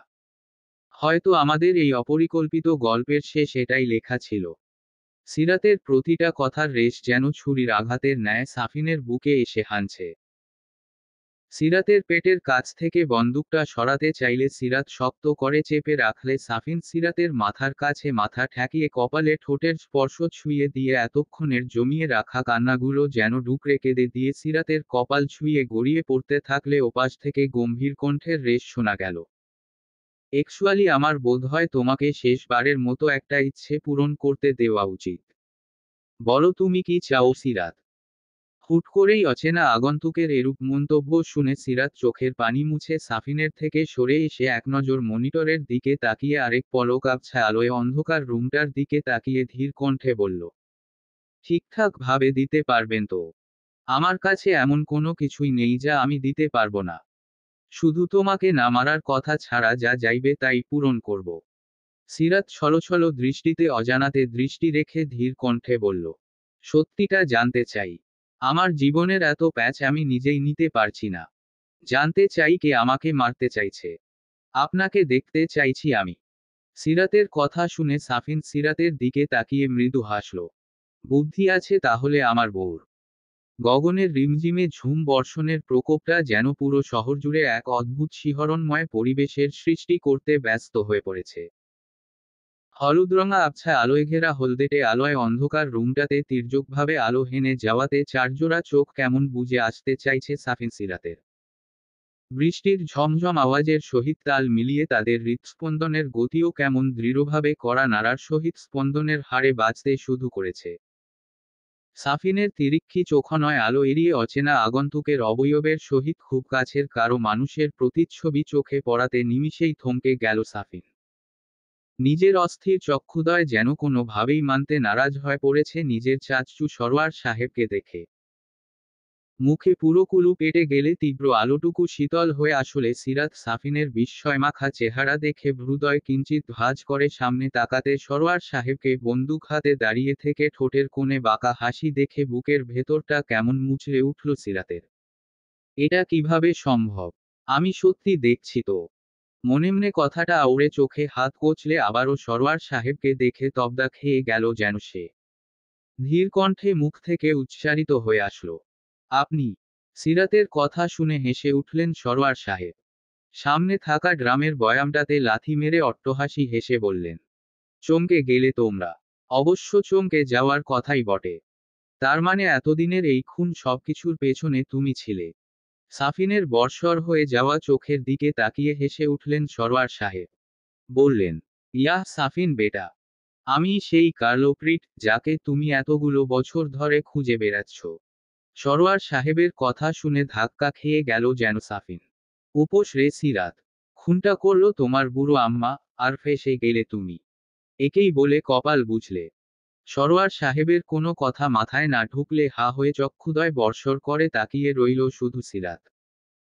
সাফিন কিঞ্চিত পরিমাণ সময় নিয়ে এত বড় ধাক্কাটা সামলে সরোয়ার সাহেবের দিকে রাগ নিয়ে এগিয়ে গিয়ে তার শার্টের কলার টেনে ধরে বলতে লাগলো, কেন করছো এমন তুমি? তুমি কিভাবে করতে পারো এমনটা? আর তুমি আমার আম্মাকেও মারতে চাইছো? উনি তো তোমার খুব কাছের, তাই না? কত ভালোবাসেন তোমাকে। সরোয়ার সাহেব ভ্রুক্ষেপহীন ভাবে বাঁকা হাসি হেসে গম্ভীর কণ্ঠে দাঁতে দাঁত চেপে ধরে বললেন, নাইম সাফিনকে একটু চটপট হাত পা বেঁধে দেয়ালের সাথে বেঁধে ফেলো তো দেখি। স্টোরিটা শুনুক আগে। তারপর নিজ হাতে নিজের ল্যালাকে খুন করে না হয় আসল মজাটা নেব আমরা। সরোয়ার সাহেবের কথা শুনে ভেতর থেকে দুই তিনজন লোককে নিয়ে নাইম সাফিনের কাছে এসে দুই হাত ধরে ফেললে সাফিন হৃদয় কুঁচকে ফেলে বলল, এত দুলাল।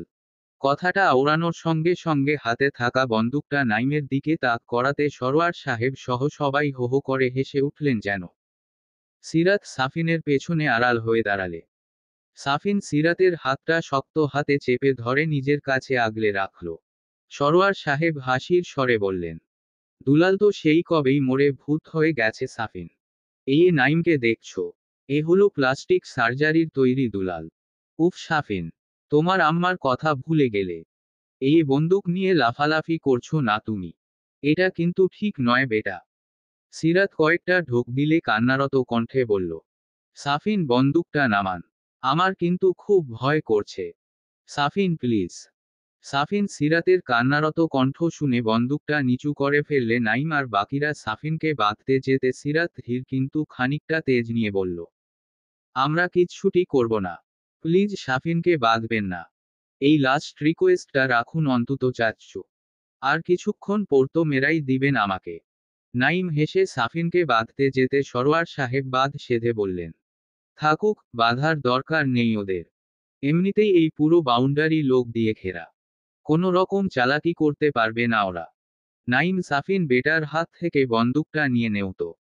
সাফিন হাত মুঠোবন্দি করে রাগটাকে দমাতে চাইছে যেন। চোখগুলো কেমন রক্তিম বর্ণ ধারণ করে গেছে তার। নাইম সাফিনের হাত থেকে বন্দুকটা নিয়ে কাঠের চেয়ারটা সরোয়ার সাহেবের সামনে এগিয়ে দিয়ে নিজের শার্টটা খুলে ছেড়ে দিলে সরোয়ার সাহেব বাঁকা হাসি হেসে পায়ের উপর পা তুলে চেয়ারে বসে পড়ে নাইমকে ইশারা করলে নাইম মৃদু হেসে সাফিনকে দেয়ালের সাথে বেঁধে ফেললে সিরাত ভয়ে গুটিয়ে গেল যেন। কান্নারত কণ্ঠে বলল, এটা কিন্তু ঠিক হচ্ছে না চাচ্চু। বলেছি তো সাফিন কিছু করবে না। তাহলে? সরোয়ার সাহেব হেসে উঠলেন। বললেন, আমার কি মাথা খারাপ নাকি পেট খারাপ যে তোমার কথায় সাফিনকে না বেঁধেই গল্প শোনাবো? সাফিন যে কি ধুরন্ধর জিনিস সেটা তুমি হয়তো খুব ভালো করেই জানো। তাহলে এরকম ন্যাকা কান্না না কেঁদে উপরে যাবে কিভাবে সেই কথা চিন্তা করো। যাই হোক নাইম, তোমাদের ভাবিজানকে একটু নাস্তার ব্যবস্থা করে দেও তো। বেচারা কখন থেকে না খাওয়া। আর হ্যাঁ, তাকেও বেঁধে ফেলো তার পেয়ারের স্বামী শাহনেওয়াজ সাফিনের সাথে। সিরাতের দিকে নাইম এগিয়ে আসতে নিতে সাফিন রাগে দাঁতে দাঁত চেপে ধরে গম্ভীর কণ্ঠে বলতে লাগলো, খবরদার সিরাতের গায়ে হাত দিবি না নাইম। ভালো হবে না বলে রাখলাম আমি। সরোয়ার সাহেব হেসে উঠলে সাফিন তার দিকে অপলক দৃষ্টিতে তাকিয়ে রইল শুধু। একটা মানুষ কিভাবে এতটা স্বার্থপর হতে পারে? চোখের কোণে পানি চলে আসলে দীর্ঘশ্বাস বেরিয়ে আসতে চাইছে সাফিনের। চোখ খিচে রাখল সে, সিরাতকে কেউ টাচ করুক এটা সে কখনো সহ্য করতে পারবে না। সিরাতকে বাধা হয়ে গেলে নাইম সিরাতের জন্য খাবার আনতে চলে গেলে সরোয়ার সাহেব পকেট থেকে সিগারেট বের করতে পাশ থেকে একজন ম্যাচ দিয়ে জ্বালিয়ে দিতে তার ধোঁয়া অন্ধকার রুমটাতে উড়িয়ে দিয়ে প্রশান্তির হাসি হাসছেন যেন। তো শুরু করা যাক তোমাদের প্রশ্নের উত্তর। ও নো, সিরাত তুমি জানলে আরো অবাক হবে যে, তোমার শ্বশুরমশাই মোস্তফা সাহেব নিজেই তোমাকে মারার জন্য আমাকে 50 কোটি টাকা অফার করেছেন। আসলে কি জানো তো, এই শাহনেওয়াজ ভিলার কেউই তোমাকে ভালোবেসে উঠতে পারেনি। যতটুকু দেখিয়েছে সব সাফিনের দিকে তাকিয়ে বুঝলে। সরোয়ার সাহেবের কথা শুনে এতক্ষণের রাগান্বিত মুখশ্রীটাও কেমন পানসে হয়ে গেল সাফিনের। একের পর এক বিস্ময় মাখা কথাগুলো ঠিক হজম করতে পারছে না সে। বাহিরের বর্ষণপাতের রেশ প্রবল বেগে ঝড়ে চলার সহিত বর্ষণের ন্যায় কথাটা তার কানের কাছে যেন সাজুরে আঘাত হেনে গেল সিরাতের। চোখের কোণ ঘেঁষে পানি ঝরানো ছাড়া আর কিছু আসতে চাইছে না যেন তার। ধীর চাহনিতে মাথা নিচু করে সরোয়ার সাহেবের কথাগুলো শুনতে থাকলো সে। এটা কখনো পসিবল নয়। ড্যাড এমনটা কখনো করতে পারেন না।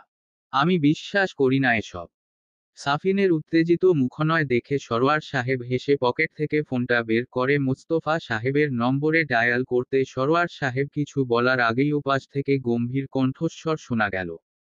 ভাই মেয়েটাকে গুলি করে ওখানেই মেরে দে। আমি আমার ছেলের জীবনে এমন মিডল ক্লাস মেয়েকে চাই না। সব থেকে বড় কথা আমার আব্বাজানকে যে বিষ দিয়ে মেরেছে। আচ্ছা ভাই। কথাটুকু বলেই সরোয়ার সাহেব ফোনটা কেটে দিতে সাফিন পুরো অবাক হয়ে গেল তার ড্যাডের কথা শুনে। সিরাতের মনের মাঝে যেন কালো আধারে ছেয়ে আছে। আর মাই কিছুক্ষণ সাফিন। তারপর আমি নিজেই আপনার জীবন থেকে সরে যাব।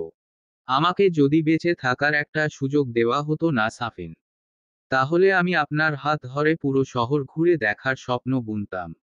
কিন্তু আফসোস, সেটা আর পসিবল নয়। কথাগুলো মনের মাঝে যেন তোলপাড় খেলে যাচ্ছে সিরাতের। চোখ বেয়ে ঝরে চলেছে তার অঝরে নোনা জল। নিজ কানে তো সব শুনলে সাফিন বেটা। এবার ট্রাস্ট হলো তো আমাকে। সাফিন থম মেরে গেলে সরোয়ার সাহেব উঠে দাঁড়িয়ে অন্ধকারে দেয়ালের সাথে হাত ঠেকিয়ে বলতে লাগলেন। এক এক করে সবটা ক্লিয়ার করি তোমাকে হুম। তোমার ড্যাডকে আমি প্রচুর পরিমাণে ঘেন্না করি সেই ছোটবেলা থেকে। আর এবার সবকিছু আমার হাতে। তুমি শুধু সাইনটা করতে যতক্ষণ। কিসের সাইন? সাফিনের কথা শুনে হেসে উঠলেন সরোয়ার সাহেব। পাশ ফিরে তাকাতে একজন তিনটা ফাইল সরোয়ার সাহেবের হাতে ধরিয়ে দিলে সরোয়ার সাহেব হেসে বললেন, এখানে রাজবাড়ি আর তোমার ইয়াংম্যান আজাদ সাহেবের সব প্রপার্টির দলিল রয়েছে, যেটা সিরাতের বাদশার নামে লিখে রেখে গেছেন তোমার ইয়াংম্যান। এগুলোতে দুজন চটপট সাইনটা করে দেও শুধু। এসব করে লাভটা কি পাবে তুমি? ইয়াংম্যান তো তোমার বাবা হন তাই না? রাখো তো তোমার বাপ হওয়ার কথা। উনি কোনো কালেই আমার বাপ ছিলেন না। বাপও তো হয় তোমার ড্যাড মুস্তফার। আমাকে তো তোমার দাদির বাচ্চা কাচ্চা হয় না, তার জন্য অনাথ আশ্রম থেকে নিয়ে এসেছিলেন তোমার ইয়াংম্যান। যেমনই তোমার বাপ হয়ে গেল বছর খানেক বাদে অপ্রকাশিত ভাবে। তোমার দাদি হাসপাতালে মারা গেলেন, তখন থেকেই আমার আদর সব উবে গেল তোমার ইয়াংম্যানের থেকে। সবকিছুতে মোস্তফা সেরা, সবার কাছে গল্পে, আসরে, পার্টিতে মোস্তফাকে নিয়ে যেতেন সাথে করে। আর আমার গুরুত্ব ফুরিয়ে গেল তার। আমাকে দেখতে আসা পাত্রীর সাথেও পর্যন্ত তোমার ইয়াংম্যান মোস্তাফার সাথে বিয়ে দিলেন। একটিবার জিজ্ঞেস অবধি করেননি যে আমার মেয়েটাকে পছন্দ হয়েছিল কিনা। এটা কি আমার প্রতি তোমার ইয়াংম্যান অন্যায় করেননি? এখন তুমি আমার ছেলে থাকার কথা ছিলে, কিন্তু দিব্য মোস্তাফার ছেলে হয়ে ঘুরে বেড়াচ্ছ সাফিন। আমার বিয়ে করার ইচ্ছেটাই মাটি করে দিয়েছেন তোমার ইয়াংম্যান। এবার এই সব সম্পত্তি আমি নিজের নামে করে নিয়ে রাস্তায় বসিয়ে ছাড়ব তোমার ড্যাডকে। তবে এ হৃদয় শান্ত হবে। সরোয়ার সাহেবের কথা শুনে অবাকের চরম পর্যায়ে গিয়ে দাঁড়ালো সাফিন। ধীর কণ্ঠে বলল, আর রাজবাড়ির পিছনে এত খুন এগুলো কেন করলে তুমি? আর বুড়ো আম্মা? কিসের বুড়ো আম্মা? উনি তোমার নিজের বুড়ো আম্মা নাকি? উনি তো তোমার ইয়াংম্যানের সৎ মা। আর রাজবাড়ির পেছনে এত মানুষ খুন হওয়ার কারণ তোমার ওই বুড়ো আম্মা নিজেই ছিলেন। যেদিন প্রথম উনি শাহনেওয়াজ ভিলায় পা রেখেছিলেন, সেদিনই ওনার সম্পর্কে খবর নিয়ে জানতে পারলাম উনি আজাদ সাহেবের সৎমা। তার জন্য সেদিন রাতে ওনার রুমে গিয়ে হাত মেলালাম আমি। উনি আগ বাড়িয়ে এসেছিলেন আমার সাথে। যেদিন আজাদ সাহেব তোমাকে তার রুমে তলব করে সিরাতের বাচ্চার নামে সব প্রপার্টি দলিল করে দিয়েছিলেন, সেদিন থেকে তোমার আর সিরাতের মাঝে দূরত্ব সৃষ্টি করতে ওনাকে দিয়ে সিরাতকে তার হাপা টেপানোর অজুহাতে পুরোপুরি ভাবে আটকে দিয়েছিলাম সিরাতকে। কিন্তু তোমাদের ঢলাঢলি করা তো কমছিলই না, বরং বেড়ে যাচ্ছিল। তাই কায়দা করে বিদেশ থেকে ড্রাগস আনিয়ে তোমার বুড়ো আম্মাকে দিয়ে সকিনার অজান্তে দুধে মিশিয়ে দেওয়াতাম। এতে করে সিরাতের পর্যাপ্ত ঘুম এবং তিলে তিলে শেষ হওয়ার অস্ত্র হয়ে দাঁড়ালো। লোক লাগিয়ে জানতে পারলাম তোমার ইয়াংম্যান রাজবাড়িতে রেখেছিলেন এই দলিলের ফাইলগুলো। কিন্তু খবরটা কানে আসার পরপরই তোমরা লোকটাকে আটকে দিলে, যার কারণে তোমাদের জেম্মায় বসেই গুলি চালাতে বলতে হলো দুলালের দ্বারা। কিন্তু পরক্ষণেই খবর আসলো রাহেলা বেগম আমার সাথে বেইমানি করে ফাইলটা হাতাতে লেগে পড়েছেন। তাই আমাকেও বাধ্য হয়ে একের পর এক খুন করতে হলো। দুলালকে মারার কোনো ইন্টেনশন ছিল না আমার, কিন্তু ও শুধু শুধু একটা লোককে মেরে রাজবাড়ির পেছনে ফেলে গেছিল, যেটা ছিল রাজবাড়ি রেটে নেওয়ার একমাই অস্ত্র। কিন্তু ছাগলটা এটা বুঝলো না যে রাজবাড়ি রেটে চলে গেলে আমি পাবো কিভাবে। তাই ওকেও মেরে নদীতে ভাসিয়ে দিতে হলো। কিন্তু সেখানেও মাঝপথে চলে এলো মিরাজ চৌধুরী। একটু বেশি বাড়াবাড়ি করতে গিয়ে ক্যামেরায় বন্দি করলেন সবটা। তাই পুলিশের হেফাজতে থাকাকালীনই তাকে গুলি করতে হলো আমাকে। আর আমার পুষে রাখা অকর্মার ঢেকি ওরা লাশের সাথে আইডেন্টিটি কার্ডও রেখেছিল। তখনই আন্দাজ করেছি বিষয়টা বেগতিক হবে।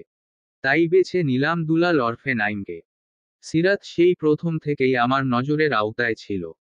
তোমার গার্লফ্রেন্ড ভেবে সরিয়ে দিতে চেয়েছিলাম ওকে, কিন্তু ভাগ্যবশত গুলিটা লেগেছিল তোহার গায়ে। তুমি আমার সব কাজে ব্যাঘাত ঘটাতে থাকলে একের পর এক।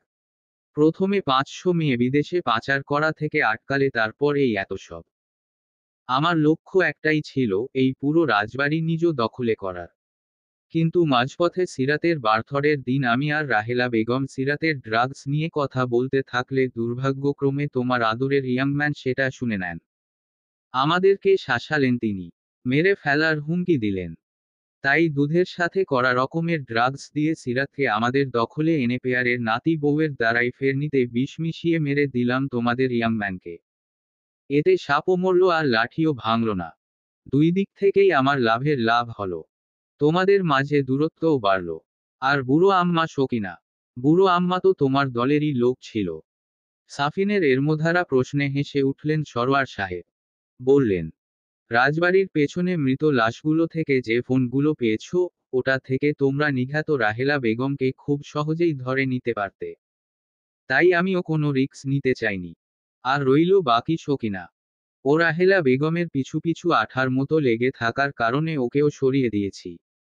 সরওয়ার সাহেবের কথাগুলো যেন তীরের ন্যায় সাফিনের দিকে ছুঁড়ে আসছে। সিরাতের চোখ থেকে পানি গড়িয়ে পড়তে থাকলো। আফগানে হোক বা যেমনই হোক, তার হাত দিয়ে আজাদ সাহেব খুন হয়েছে ভাবতেই কান্নায় ভেঙে পড়ছে সিরাত। সাফিন সরওয়ার সাহেবের দিকে তাকালে এখন রাগে সমস্ত শরীর থরথর করে কাঁপছে যেন তার। ঘৃণায় তাকাতেও রুচিতে বাঁধছে এখন। তার পরিবারের সকলের মাঝে এতটা বিষ পুষে রেখেছে, এরা ভাবতেই চক্ষুদয় কেমন ছলছল করে উঠছে সাফিনের। নিজের জন্মদাতা ড্যাডো কিনা তার ভালোবাসাকে মেরে ফেলার পরিকল্পনার সাথে জড়িত। পরিবারের থেকে তোমাদের কাছে সম্পত্তির এই দেয়ালটা বড় হয়ে গেল চাচ্ছু। আমি সর্বক্ষণ তোমাকে সম্মান করেছি, তোমাকে মন থেকে ভালোবেসেছি। আর তুমি? সরোয়ার সাহেব হেসে উঠলেন। বললেন, তোমার ড্যাডের ধারণা তার আব্বাকে সিরাত মেরেছে। তাই সে তোমাকে প্রথমে বিদেশে পাঠিয়ে সিরাতকে দূরে ঠেলেছেন। সবও তো ঠিকঠাকই চলছিল। তাহলে তুমি কেন আবার দেশে পাড়ি জমালে? তো এখন নিজ হাতেই নিজের ভালোবাসাকে খুন করো। নাইম।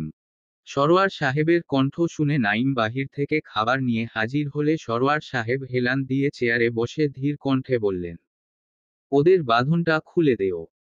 সরোয়ার সাহেবের আদেশ অনুযায়ী নাইম সিরাতের বাঁধনটা খুলে দিয়ে খাবারের প্যাকেটটা সিরাতের সামনে তুলে দিলে সিরাতের অশ্রুগুলো ঝরে পড়তে থাকলো যেন। ধীর কণ্ঠে বলল, খাব না? দ্রুত খাও মেয়ে। সরোয়ার সাহেবের রাগান্বিত কণ্ঠ শুনে সাফিন রাগান্বিত চোখনয় নিয়ে সরোয়ার সাহেবের দিকে তাকালেও আগের মতো কেমন শক্তিতে কুলিয়ে উঠছে না তার। চোখ দুটো জ্বালা করছে প্রচুর। এতগুলো বছরের এই সম্পর্কের বাঁধনটা এক নিমিষেই কেমন শেষ হয়ে যাচ্ছে। কষ্ট হচ্ছে প্রচুর তার। হৃদয় মাঝারের হৃদকুঠরির ভাঁজে লুকিয়ে থাকা একমুঠো প্রণয় যেন কোনোভাবেই ধরে রাখতে পারছে না সে। সিরাত সরোয়ার সাহেবের কণ্ঠ শুনে কেঁপে উঠলে কাপা কাপা হাতে প্যাকেটের ভেতর থেকে রুটি কলা অনেক কষ্টে গ্রোগ্রাসে গিলছে শুধু।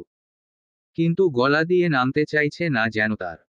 দিগন্তের ক্ষণে ক্ষণে গর্জনপাতটাও যেন বিষাদে ছেয়ে রয়েছে আজ। বৃষ্টিময় হিমশীতল হাওয়া অন্ধকার রুমময় প্রবেশ করে গেলেও কপালের ভাঁজে ভাঁজে কেমন ঘেমে উঠেছে সিরাতের। সরোয়ার সাহেব ইশারা করতে নাইম সাফিনের হাতের বাঁধন খুলে দিলে সরোয়ার সাহেব হুঁশিয়ারি ভাবে বললেন, মনিটর খেয়াল রেখে কাজ করবে আশা করি।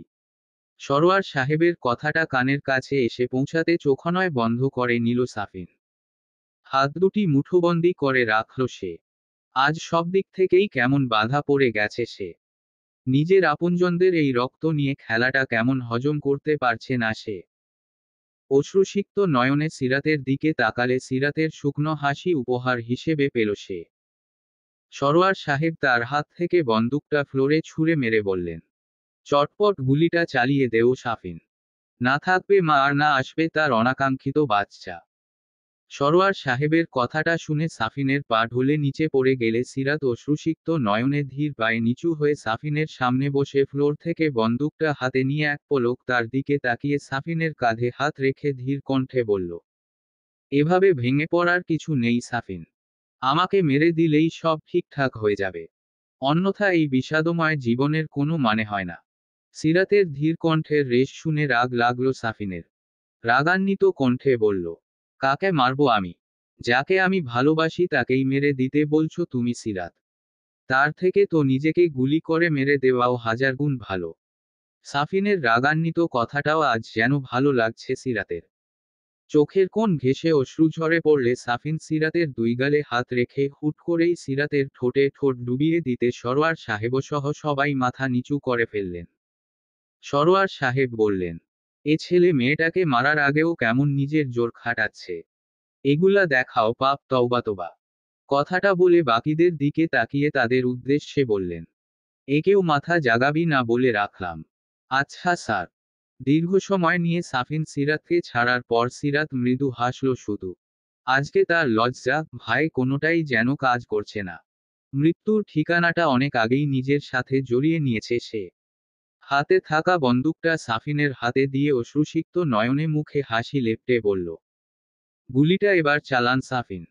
সাফিন সিরাতের দিকে অসহায় দৃষ্টিতে তাকাতে সিরাত হেসে বলল, ভুলটা এটা নয় যে বুড়ো আম্মা আমাকে তিলে তিলে মারতে চেয়েছেন। ভুলটা এটা যে আপনি আমাকে ভুল বুঝেছেন। যার খেসারত হিসেবে আপনিও আমাকে পাবেন না। সিরাতের ধীর কণ্ঠে ছুরির আঘাতের ন্যায় কণ্ঠস্বর যেন ভেতরটা খুব পোড়াচ্ছে সাফিনের। রক্তিম চোখ দুটি দিয়ে ঝরে পড়ছে তার রক্তিম অশ্রুধারা। চেয়েছিলাম প্রেয়সীর রাগ ভাঙাতে, খেসারত হিসেবে তুমি নিজেকে আঘাত হানতে বলে আমার হৃদয়টাকে ক্ষত বিক্ষত করতে চাইছো সিরাত। জীবনটা ক্ষণিকের সাফিন। আজ আছি কাল নেই। ভাগ্যগতিতে না হয় আগেই এই মোহ ছাড়িয়ে না ফেরার দেশে পাড়ি জমাই। সাফিনের চোখের অশ্রুধারা দেখে সিরাত কান্নারত চোখে সাফিনের দিকে তাকিয়ে হাসতে থাকলে সাফিন সিরাতের দিকে তাকিয়ে দেখছে শুধু তাকে। তোমার কষ্ট হচ্ছে না সিরাত? সাফিনের কথা শুনে হেসে উঠল সিরাত। হাসির স্বরে বলল, যে মেয়ে ছোটবেলা থেকেই তার বাবা মাকে হারিয়ে বসে আছে, তার আবার কষ্ট কিসের? তোমাদের এত অ্যাক্টিং দেখার জন্য বসে রইনি আমরা এখানে। আর 5 গুণব শুধু। অনেক টাইম ওয়েস্ট করে ফেলেছি। আর নয়। সাফিন গুলিটা চালান। সাফিনের হাতটা কেমন কাঁপছে। সিরাত সাফিনের হাতটা টেনে নিয়ে বন্দুকটা আবারও নিজের পেটের কাছে এনে ধীর কণ্ঠে বলল, ভালোবাসি আপনাকে সাফিন। আপনার জন্য মরতেও রাজি আছি। সাফিন গুলিটা চালান। সাফিনের হাতটা কেমন কাঁপছে। সিরাত সাফিনের হাতটা টেনে নিয়ে বন্দুকটা আবারও নিজের পেটের কাছে এনে ধীর কণ্ঠে বলল, ভালোবাসি আপনাকে সাফিন। আপনার জন্য মরতেও রাজি আছি। সিরাতের ধীর কণ্ঠের রেশ যেন ঠিক হজম করতে পারল না সাফিন। রক্তিম চক্ষু দুটি দিয়ে অনবরত রক্ত ঝরে পড়ছে যেন। ডুকরে উঠে কান্না পাচ্ছে যেন তার। সিরাত ছলছল চাহনিতে মুখে হাসি লেপ্টে শীতল স্বরে বলল, একটা কথা বলবো আপনাকে সাফিন। সিরাতের এর্মধারা কণ্ঠস্বর শুনে সাফিন নিজেকে সামলে রাখতে পারছে না যেন। হুট করেই আবারও সিরাতকে আষ্টে পৃষ্ঠে জড়িয়ে ধরে সিরাতের মাথার পিছনে হাত রেখে সিরাতের মাথাটা টেনে নিয়ে নিজের বুকের বাম পাশে চেপে ধরে কান্নারত কণ্ঠে বলল, সিরাত আমি আর পারছি না জান। এমন করো না প্লিজ তুমি। আমার কিচ্ছু হবে না, তুমি চলো এখান থেকে। সাফিনের কণ্ঠ শুনে মৃদু হেসে উঠল সিরাত। প্রতিউত্তর করল না সে। সিরাতের চোখের পানি নাকের পানি এক হয়ে গেলে সাফিনের ভেজা শার্টটা যেন আরো ভিজিয়ে দিতে ব্যস্ত। সিরাতের ঘন ঘন নিঃশ্বাসের উষ্ণতা সাফিনের বুকের উপর আছড়ে পড়তে থাকলে সাফিনের হৃদয়ের কম্পনটা যেন আরো তীব্রতর হয়ে উঠল। নিজেকে শান্ত রাখার বৃথা চেষ্টা করে ধীর কণ্ঠে বলল, বলো কি বলবে। প্রেয়সীর কথা শোনার জন্যই তো অব্যক্ত হয়ে আছে এই অধমের ব্যাকুল হৃদয়। সাফিনের কথার তীব্রতা সিরাতের কানের কাছে এসে পৌঁছাতে সিরাত সাফিনের বুক থেকে মাথাটা জাগিয়ে সাফিনের দিকে ধীর চাহনিতে তাকিয়ে কান্নার হাসি হেসে বলল, শেষবারের মতো আপনাকে ছুঁয়ে দেখতে পারি সাফিন। সিরাতের এরূপ আবদারে সাফিন অসহায় চাহনিতে সিরাতের দিকে তাকিয়ে ধীরভাবে সিরাতের চোখের দৃষ্টিতে চোখ রেখে দুই পাশে হাত মেলে দিয়ে চোখ দিয়ে ইশারা করতে সিরাত কোনো কিছু না ভেবেই ঝাঁপিয়ে পড়ল সাফিনের প্রশস্ত বুকে। শীতল হাতে সাফিনের ফর্সা তৈলাক্তময় গালে হাতের স্পর্শ ছুঁয়ে দিতে চোখ দুটি গিয়ে থমকে গেল সাফিনের নাকের ডগায় থাকা লালচে রাঙা তিলটার দিকে। ঠোঁট দুটি মৃদু ফাঁক হয়ে আসলো সিরাতের। এই তিলটার উপর তার লোভ জন্মে আছে সেই প্রথম দিন থেকে। আজকে যেন আর নিজেকে নিয়ন্ত্রণ করতে করতে পারল না সিরাত। সাফিনের সমস্ত মুখশ্রীতে পাগলের মতো চুমু খেতে থাকল সে। সাফিন ছলছল চাহনিতে সিরাতের পাগলামো দেখছে শুধু। একটা মেয়ে কতটা কষ্ট পেলে এরকম নিজের লজ্জার বাঁধ ভুলে গিয়ে তাকে আঁকড়ে ধরতে পারে। যেখানে সাফিন যখনই কোনো লজ্জাদায়ক কথা বলতো সিরাতকে তখনই সিরাত রাগে নাকের ডগা প্রথমেই লাল করে ফেলত। সাফিনের বুকের ভেতরটা কেমন জলে পুড়ে খাক হয়ে যাচ্ছে যেন। শুধু পুড়ে যাওয়া জায়গাটাতে তার প্রেয়সীকে আগলে রেখে পানি ঢালারও জন্যেই আর এখন সেখানে এখন নিজ হাতেই নিজের প্রেয়সীকে খুন করার জন্য প্রেসার দেওয়া হচ্ছে। হয়তো আমি আকাশের হাজারো তারার মাঝে একটি কোণে ঘাপটি মেরে বসে থাকব সাফিন। কখনো ঝুম বর্ষণের সহিত ধরণীতে এসে সাজরে আঘাত হানো। তবুও প্রতিটা মুহূর্ত তোমাতেই মরিয়া হয়ে থাকব আমি। গল্পটা হয়তো ভিন্ন হতে পারত, কিন্তু আমি মানুষটাই যে চিরকালের অসুখী সাফিন। অন্যকে আর কি দোষারোপ করব। কথাগুলো হৃদয় মাঝারে ছন্দের হাড়ে বাজতে থাকলে হুট করেই গুলির বিকট শব্দে আঘাতের সহিত পেটের কাছটাতে এসে বাড়ি খেয়ে গেলে ছলছল দৃষ্টিতে ঠোঁটের কোণে হাসির ছাপ রেখে সিরাতের নিস্তেজ দেহটা সাফিনের বুকের কাছে এসে ঢলে পড়লে হৃদয় কেঁপে উঠল যেন সাফিনের। সিরাতের মুখের কোণ ছুঁয়ে ঠোঁট স্পর্শ করে রক্ত গড়িয়ে পড়তে থাকলে আঁতকে উঠল সাফিন। হুট করেই কিভাবে কি হয়ে গেল। সে তো গুলি চালায়নি। পরক্ষণেই নিজের হাতটা সিরাতের হাতের বাঁধনের কাছে দেখে এতক্ষণের ঝিম ধরে থাকা কান্নাগুলো চিৎকারের সহিত বেরিয়ে আসতে চাইছে যেন সাফিনের। সিরাতকে নিজের বুকের কাছটাতে জাপটে ধরে ভেঙে পড়ল সাফিন। বুকের মাঝে তলপার বয়ে যাচ্ছে তার। সিরাত, কেন করলে এমনটা তুমি? এভাবে শাস্তি দিলে আমাকে তুমি। এর থেকে তো আমাকে মেরে ফেললেও এত কষ্ট হতো না সিরাত। সাফিনের কান্নার রেশ সিরাতের কানের কাছে এসে পৌঁছাতে জোরপূর্বক চোখ দুটি পিটপিট করে তাকালে সাফিন সিরাতকে আরো গভীরভাবে আঁকড়ে ধরল। সাফিনের কান্নার রেশ তীব্র হতে থাকলে সরোয়ার সাহেব সহ সবাই হো হো করে হেসে উঠলে সাফিনের রাগে সমস্ত শরীর থরথর করে কাঁপছে যেন। তাদের দিকে ছলছল দৃষ্টিতে রাগান্বিত চোখে তাকালে হুট করেই বৃষ্টির ঝমঝম আওয়াজের সহিত অনবরত গুলি বর্ষণের আওয়াজ শোনা গেলে সরোয়ার সাহেবসহ সবাই ভরকে গেলেন যেন। সরোয়ার সাহেব সাফিন আর সিরাতের দিকে এক পলক দৃষ্টি নিক্ষেপ করে নাইমের দিকে তাকিয়ে কাঠোকাঠ কণ্ঠে জিজ্ঞেস করলেন, এসব কি হচ্ছে নাইম? গুলি ছুড়তে বলেছ কেন তুমি? কেউ কি এসেছে বাহিরে? সরোয়ার সাহেব অন্ধকারে বৃষ্টিময় গেটের দিকে উকি দিতে নিতে নাইমের হৃদয় কুঁচকে আসলো যেন। সে তো বলেনি গুলি ছুড়তে। তাহলে কয়েকটা ঢোক গিলে ভয়ার্ত দৃষ্টিতে সরোয়ার সাহেবের দিকে তাকাতে জুবাইরের বৃষ্টিতে ভিজে অন্ধকারে ল্যাম্পপোস্টের মৃদু আলোয় জুবাইরের শ্যামবর্ণ মুখশ্রী চিকচিক করছে যেন। সঙ্গে 10-10টা গাড়ি ভর্তি গার্ডরা পুরো বাড়িটাকে ঘিরে ফেললে গুলি বর্ষণে কয়েকজন সেখানেই গত হয়ে গেছে, তো কয়েকজনের বাহুতে নয়তো পায়ে গুলি লেগেছে। হুট করে আকস্মিক ঘটনায় সরোয়ার সাহেবসহ সবাই দমে গেলেন যেন।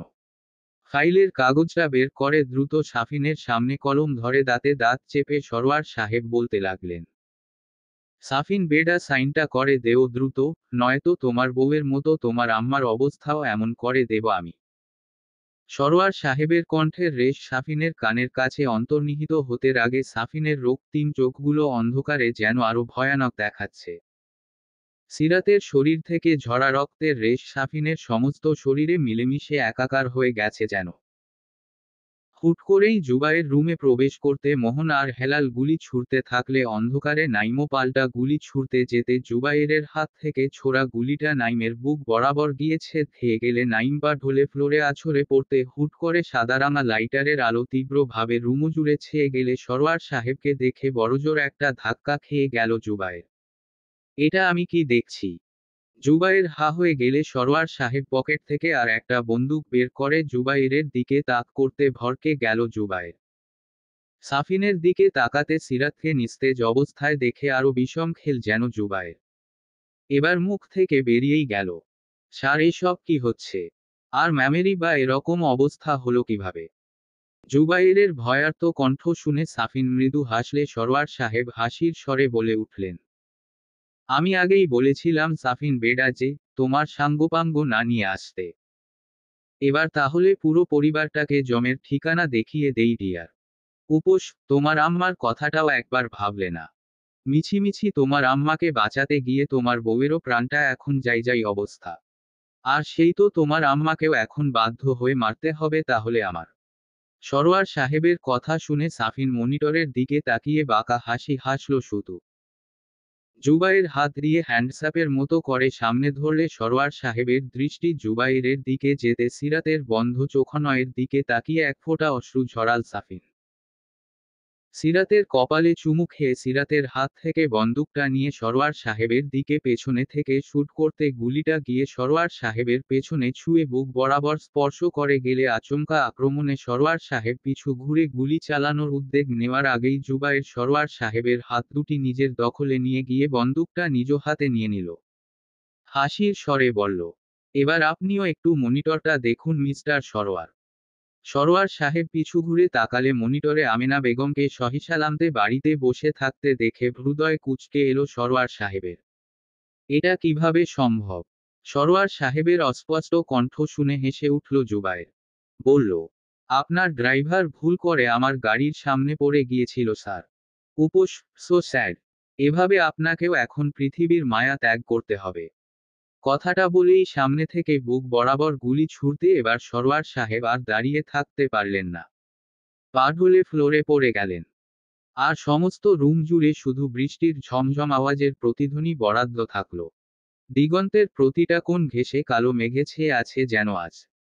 গগনের বিষণ্ণতার হাওয়াটা যেন সাফিনের হৃদয়টা আরো ক্ষত বিক্ষত করার জন্য যথেষ্ট। সকালের ফুরফুরে হিমশীতল হাওয়া শরীরে যেন কারেন্টের ন্যায় প্রবেশ করছে হাসপাতালের করিডোর জুড়ে। চেয়ারে শরীর এলিয়ে দুই হাত মাথায় রেখে শক্ত করে আঁকড়ে ধরে আছে সাফিন। ভয়ে নিঃশ্বাস নিতে পর্যন্ত ভুলতে বসেছে সে। সিরাতকে সেই রাতে কখন আইসিইউতে নিয়ে গেছে হায়াত এখনো তার এমুখ হওয়ার নাম নেই। নির্ঘুম রাতে মাথাটা কেমন ঝিমুচ্ছে সাফিনের। হুট করেই আমেনা বেগম এসে হাজির হলে নিজের আম্মার মুখের দিকে দৃষ্টি স্থির রেখে ছুটে গিয়ে আমেনা বেগমকে জড়িয়ে ধরল সাফিন। বুকটা কেমন খালি খালি লাগছে তার। বিতৃষ্ণায় গলা শুকিয়ে আসতে চাইছে যেন। আমিনা বেগম সাফিনের পিঠ চাপড়ে দিয়ে কান্নারত কণ্ঠে বললেন, কি হয়েছে আমার আম্মার? এত বছর পর মেয়েটাকে বাড়ি নিতে চাইলি আর এখনই এরকম অঘটন ঘটতে হলো। হায় আল্লাহ, আমার আম্মারে তুমি সুস্থ কইরা তুইল খোদা। এই বুড়ো বয়সে আর এরূপ ঘটনার সম্মুখীন হইও না মাবুদ। আমিনা বেগম কেঁদে উঠলে সাফিন আমিনা বেগমকে জড়িয়ে ধরে এবার কেঁদে উঠল যেন। হৃদয়ের গহীনতায় যেন প্রণয় শুরু হওয়ার আগেই ছলসে দিতে ব্যস্ত হয়ে পড়েছে। আরও কিছুটা সময় নিয়ে আইসিইউ থেকে হায়াত বেরিয়ে আসলে সাফিন তার কাছে যাওয়ার আগেই হুট করেই তোহা কান্না ভেজা চোখনয় নিয়ে দৌড়ে এসে হায়াতের শার্টের কলার টেনে ধরে ফোপাতে ফোপাতে বলতে থাকলো, আমার জানের কি হইছে হুম? আমি কিচ্ছুটি শুনতে চাইছি না, আমি শুধু আমার সিরাতকে সুস্থ অবস্থায় দেখতে চাই। আচমকা তোহার এরূপ আচরণে সাফিন তোহার মাথায় হাত রেখে শান্ত করার চেষ্টা করতে যেতে তোহা এতে করে আরো রেগে উঠল যেন। সাফিনের দিকে তাকিয়ে কটমট করে বলতে লাগলো, এই সব কিছুর জন্য দায়ী আপনি। শুধুমাই আপনার জন্য আমার জানের লাইফটা এভাবে হেল হয়ে গেছে। এখন এখানে আসছেন কেন?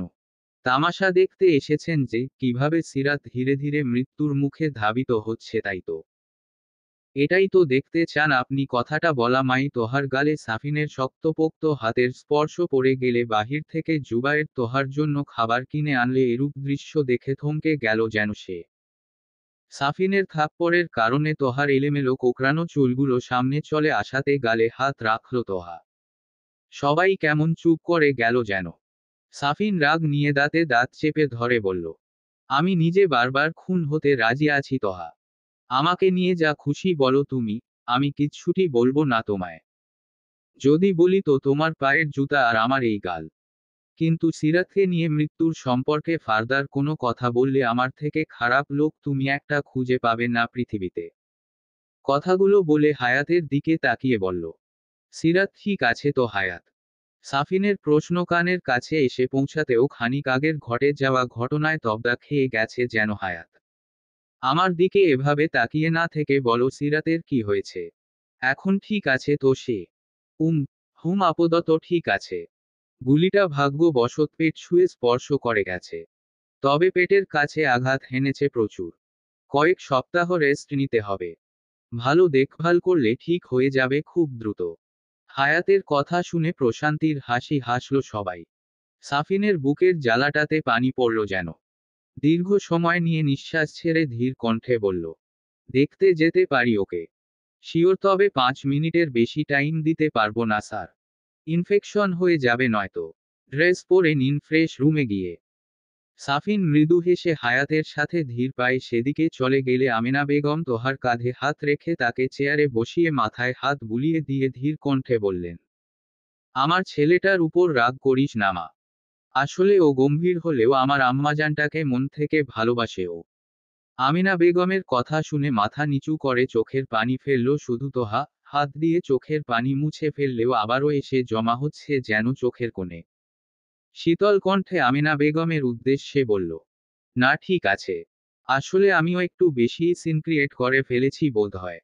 আমিনা বেগম মৃদু হেসে বললেন, আমি জানি তো তুই আমার আম্মাজানটাকে কতটা ভালোবাসিস। আমিনা বেগম তোহাকে জড়িয়ে ধরলে তোহাও আমিনা বেগমের কাঁধের উপর থুতনি ঠেকিয়ে মৃদু হাসল শুধু। কেবিনে এসে সিরাতের নিস্তেজ ভাবে শুয়ে থাকা দৃষ্টিগোচর হলে বুকটা কেমন কেঁপে উঠল সাফিনের। চোখের কোণে জমে থাকা পানিগুলো যেন থামতে চাইছে না আজ। নিজের ড্যাড মোস্তফা সাহেবের প্রতিও কোনো অভিযোগ দেওয়ার রিজন খুঁজে পাচ্ছে না সাফিন। ভুল বোঝাবুঝি যেন মারাত্মক পীড়াদায়ক, যার যন্ত্রণা এখন হাড়ে হাড়ে টের পাচ্ছে সাফিন। ধীর পায়ে সিরাতের দিকে এগিয়ে যেতে হায়াত মৃদু হেসে নিজের কেবিনে চলে গেল। টেবিল টেনে তার উপর হেলানি দিয়ে বসে সিরাতের হিমশীতল হাতে স্পর্শ করতে পিটপিট করে তার দিকে তাকালো সিরাত। হাতে থাকা ক্যানুলাটা যেন বিষের মতো করে দিয়েছে সমস্ত শরীর। সাফিন বাঁকা হাসি হেসে শীতল কণ্ঠে বলল, যতদিন এই শাহনেওয়াজ সাফিনের হৃৎস্পন্দনের গতি স্থির এবং পৃথিবীর আলোয় আলোকিত থাকবে না সিরাত, ততদিন তোমার কিচ্ছুটি হতে দেব না আমি। ভালোবাসি তোমাকে। সাফিনের কণ্ঠের রেশ সিরাতের কানের কাছে ছন্দের হাড়ে কুণ্ঠিত হতে থাকলে চোখনয় বন্ধ করে প্রশান্তির হাসি হাসল সে। ম্যাম, আপনি কিছু খেয়ে নিন। গ্রাম থেকে জার্নি করে এতদূর এসেছেন, এখনো কিছু খাননি। জুবাইরের কথা কানের চারপাশেও লাগালো না তোহা। পরে আমিনা বেগমও জুবাইরের সাথে সায় দিয়ে এক প্রকার জোর করে তোহাকে খাইয়ে দিলে মুখ ভার করে ফেলল তোহা। বাচ্চাদের মতো গাল ফুলিয়ে রাখার কারণে তোহাকে দেখে ঠোঁটের কোণে হাসি এসে ভর করল জুবাইরের। খানিক বাদে হায়াত এসে তাদের দিকে তাকিয়ে ধীর কণ্ঠে বলল, এক এক করে এখন আপনারা পেশেন্টের সাথে দেখা করতে পারেন ম্যাম। হায়াতের কথা শুনে লুফে উঠল তেহা। আমিনা বেগমের হাত ধরে শীতল কণ্ঠে আবদারের সহিত বলল, আমি যেতে পারি কাকি। তোহার মুখে কাকি সম্বোধন শুনে আমিনা বেগমের চোখের কোণে পানি এসে জমা হলো যেন। একগাল হেসে বললেন, আচ্ছা যা আম্মা যান। আমিনা বেগমের সম্মতিতে খুশিতে গদগদ হয়ে গেল তোহা আমিনা বেগমকে জড়িয়ে ধরে হন্তদন্ত হয়ে যেতে থাকলে কারো ধীর কণ্ঠের রেশ কানের কাছে এসে বাড়ি খেয়ে গেল যেন তোহার চরটা কি বেশি জোরে আঘাত হেনেছে মিস আপনাকে? সিরাতকে দেখতে যেতে নিতে হুট করেই হায়াতের এরমধারা প্রশ্নে খানিকটা অবাক এবং বিব্রত বোধ করল তোহাকে। চোখ মুখ কুঁচকে ধীর এবং শক্তপোক্ত কণ্ঠে উত্তর দিল, বন্ধুত্বের জন্য যান হাজির, সামান্য চর কোনো ফ্যাক্ট নয়। মিস্টার হায়াত মাহমুদ। কথাটা বলেই তোহা দ্রুত পায়ে সিরাতের কেবিনের দিকে চলে গেলে তোহার যাওয়ার পানে তাকিয়ে বাঁকা হাসি হাসল হায়াত। থেমে থেমে বলল, বন্ধুত্বের জন্য যান হাজির। তাহলে ভালোবাসার মানুষের জন্য নিশ্চয়ই হৃদয় হাজির থাকবে তোমার, তাই না মিস তোহা? কথাটা ভাবান্তরে ছেদ পড়ে গেলেই হেসে উঠল হায়াত। তাদেরকে এমন ভাবে কথা বলতে দেখে পেছনে থেকে জুবাইরের ছলছল চোখ দুটি আড়াল হয়ে গেল যেন এক অজানা ব্যথায়। টানা 2 সপ্তাহ পর সিরাতকে বাড়ি নিয়ে আসতে পারল সাফিন। তবুও ডাক্তারের কড়া নিষেধ হলো সিরাতকে যেন কোনো কিছুতে প্রেশার না দেওয়া হয়, নয়তো হিতে বিপরীত হতে পারে। তাই সাফিনও চোখে হারাচ্ছে সিরাতকে। শাহনেওয়াজ ভিলায় আজ উৎসবের সমারোহ। আবারও তাদের বাসর ঘর সাজানো হবে আজকে। এক এক করে মানুষ আসছে আর সিরাতকে দেখে যাচ্ছে। সামনে ইলেকশনেরও কোনো চিন্তা আপাতত ঘাইল করতে পারেনি সাফিনকে। কেননা মোস্তফা সাহেবের জয় হবে সেটা আগে থেকেই সে নিশ্চিত। সরোয়ার সাহেবকে নিয়ে আর কোনো কথা হয়নি নিউজে। জুবাইরকে দিয়ে সবগুলো লাশ বস্তুয়া বধে সমুদ্রে ভাসিয়ে দেওয়া হয়েছে। তাই আর কেউ এর টিকিটিও জানতে পারেনি। মোস্তফা সাহেব নিজের কাজের জন্য সিরাতের কাছে মাফ চাইলে লজ্জায় সিরাত তার দিকে তাকাতে পারছে না যেন। শ্বশুরের এরূপ আচরণে সে যেন ক্ষুণ্ণ হল। নিজেই বরং শ্বশুরের পা ছুঁয়ে সালাম করে নিল উল্টো। আমিনা বেগমের চোখের কাছে পানির রেশ চিকচিক করছে যেন। সাফিনের হাত ধরে শাহনেওয়াজ ভিলায় আবারও পা রাখাটা ভালো লাগলেও এতদিনের স্মৃতি তোহার হাত ছেড়ে এ বাড়িতে থাকাটাও যেন মনের ভিতরে পাথর চাপা দিয়ে রেখেছে সিরাতের। যদিও সাফিনকে বলে তোহার জন্য নতুন ফ্ল্যাট আর ভালো একটা চাকরির ব্যবস্থা করে দিয়েছে সে। তোহা এ বাড়িতে আসতে নারাজ তার জন্য। সাফিন আজ প্রচুর খুশি। সারাদিন সিরাতকে সবাই আটকে রাখলেও চুপি চুপি লুকিয়ে লুকিয়ে দেখাটাও আনন্দদায়ক লাগছে তার কাছে। দিনশেষে রাতে তো সিরাত ঠিকই বউয়ের সাজে সজ্জিত হয়ে তার কাছে আসবে। এটাই আল্লাহর কাছে লাখ লাখ শুক্রিয়া। রাত এখন 12টা নাগাদ। গগনের কোল ঘেঁষে কালোরাঙা ভাসমান মেঘদয় থেকে ক্ষণে ক্ষণে গর্জনপাত করছে যেন। হয়তো কখন টুপ করে তার বর্ষণপাত ঝড়ে দিবে শহর জুড়ে। ফুলে সজ্জিত রুমটাতে অনবরত পায়চারি করে চলেছে সাফিন। প্রেয়সীর অপেক্ষায় আপ্লুত হয়ে আছে যেন তার ব্যাকুল হৃদয়। বারংবার হাতে থাকা বিদেশি ঘড়িটার দিকে তাকাচ্ছে তো দরজার পানে। টানা 3 ঘন্টা ধরে তোহা আর আমেনা বেগম সিরাতকে বউয়ের রূপে সাজিয়ে দিলে আমেনা বেগম চোখের নিচ থেকে কাজল নিয়ে সিরাতের ঘাড়ের কাছে টিকা কেটে দিলেন যেন। একগাল মুগ্ধতার হাসি হেসে শীতল কণ্ঠে বললেন, আমার ছেলেটা কিন্তু খারাপ না আম্মাজান। একটু গম্ভীর, তবে তোকে অনেক ভালোবাসে। কি পাগলামোটাই না করেছে তোর জন্য ও জানিস। আল্লাহ না করুন আর যেন কোনো বিপদ তোদের ধারে কাছেও না ভিড়তে পারে। আমিনা বেগমের কথায় লজ্জায় মাথা নিচু করে হাসল শুধু সিরাত। সিঁড়ির প্রত্যেকটা ধাপে সিরাতের পা পড়ছে তো সমস্ত শরীরে কাঁপুনি ধরিয়ে দিচ্ছে যেন সিরাতের। অচেনা ভয়লজ্জা কেমন যেন দলা পাকিয়ে যাচ্ছে তার। দুই পাশে তোহা আর আমিনা বেগম, পেছনে আত্মীয়রা যেন ঘির করে তার পিছু পিছু আসছে। সেই প্রথম দিনের শাহনেওয়াজ ভিলায় পা দেওয়ার ফিলিংস উপলব্ধি করতে পারছে সিরাত। চারদিকে ঝাড়বাতির ঝিলমিল আলো তার চোখে মুখে এসে হাতছানি দিয়ে যাচ্ছে যেন। নিজের বুকের ধুকপুক শব্দের রেশ নিজেই খুব মনোযোগ সহকারে শুনতে থাকল সিরাত। এতগুলো দিন সাফিনকে পাওয়ার জন্য ছটফট করেছে আর আজ তাকে পেয়ে লজ্জায় মরিয়া হয়ে যাচ্ছে যেন। সামনেই সাফিনের রুম। আর শুধু একটা পা বাড়ানোমায় অপেক্ষা। আমিনা বেগম পা থামিয়ে দিলে তোহা হাতে থাকা দুধ আর পানের ট্রেটা সিরাতের হাতে ধরিয়ে দিয়ে মৃদু হাসল শুধু। চোখ দুটি কেমন জ্বলে উঠল সিরাতের।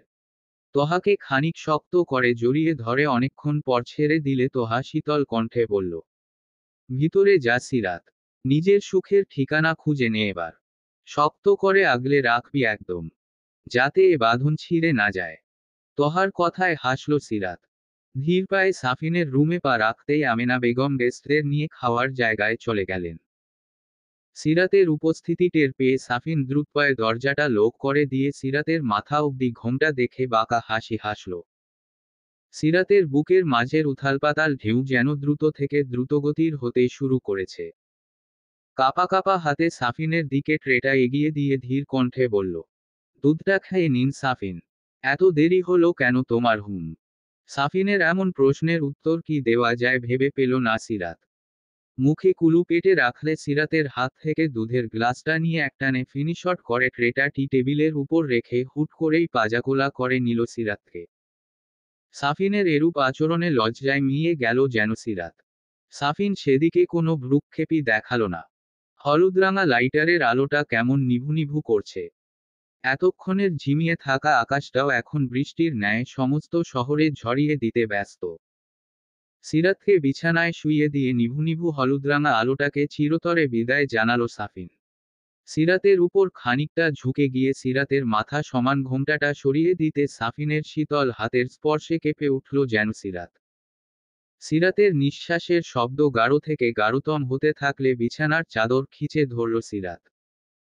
সাফিন সিরাতের দিকে তাকিয়ে বাঁকা হাসি হেসে অনেকটা সময় নিয়ে শীতল হাতে সিরাতের শাড়ির আঁচলটা সরিয়ে দিয়ে সিরাতের ঘাড়ের কাছে ঠোঁটের স্পর্শ ছুঁয়ে দিলে কেঁপে উঠল সিরাত। সাফিনের স্পর্শগুলো গাঢ় থেকে গাঢ়তম ভাবে সমস্ত শরীরে আঘাত হানছে যেন তার। সাফিন সিরাতের মাঝে পাগল হয়ে উঠল যেন। খানিকের জন্য ভুলে গেল সিরাতের শরীরে ক্ষতর কথা।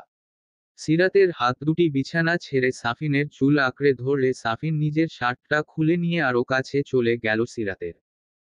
সিরাতের ঠোঁটে ঠোঁট ডুবিয়ে দিলে ঘন ঘন নিঃশ্বাস টানতে থাকল সিরাত।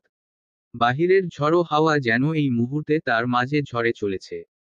চোখের কোণ ছুঁয়ে পানির রেশ ঝরে পড়লে ঠোঁটের কোণে হাসির রেশ ফুটে উঠল শুধু সিরাতের।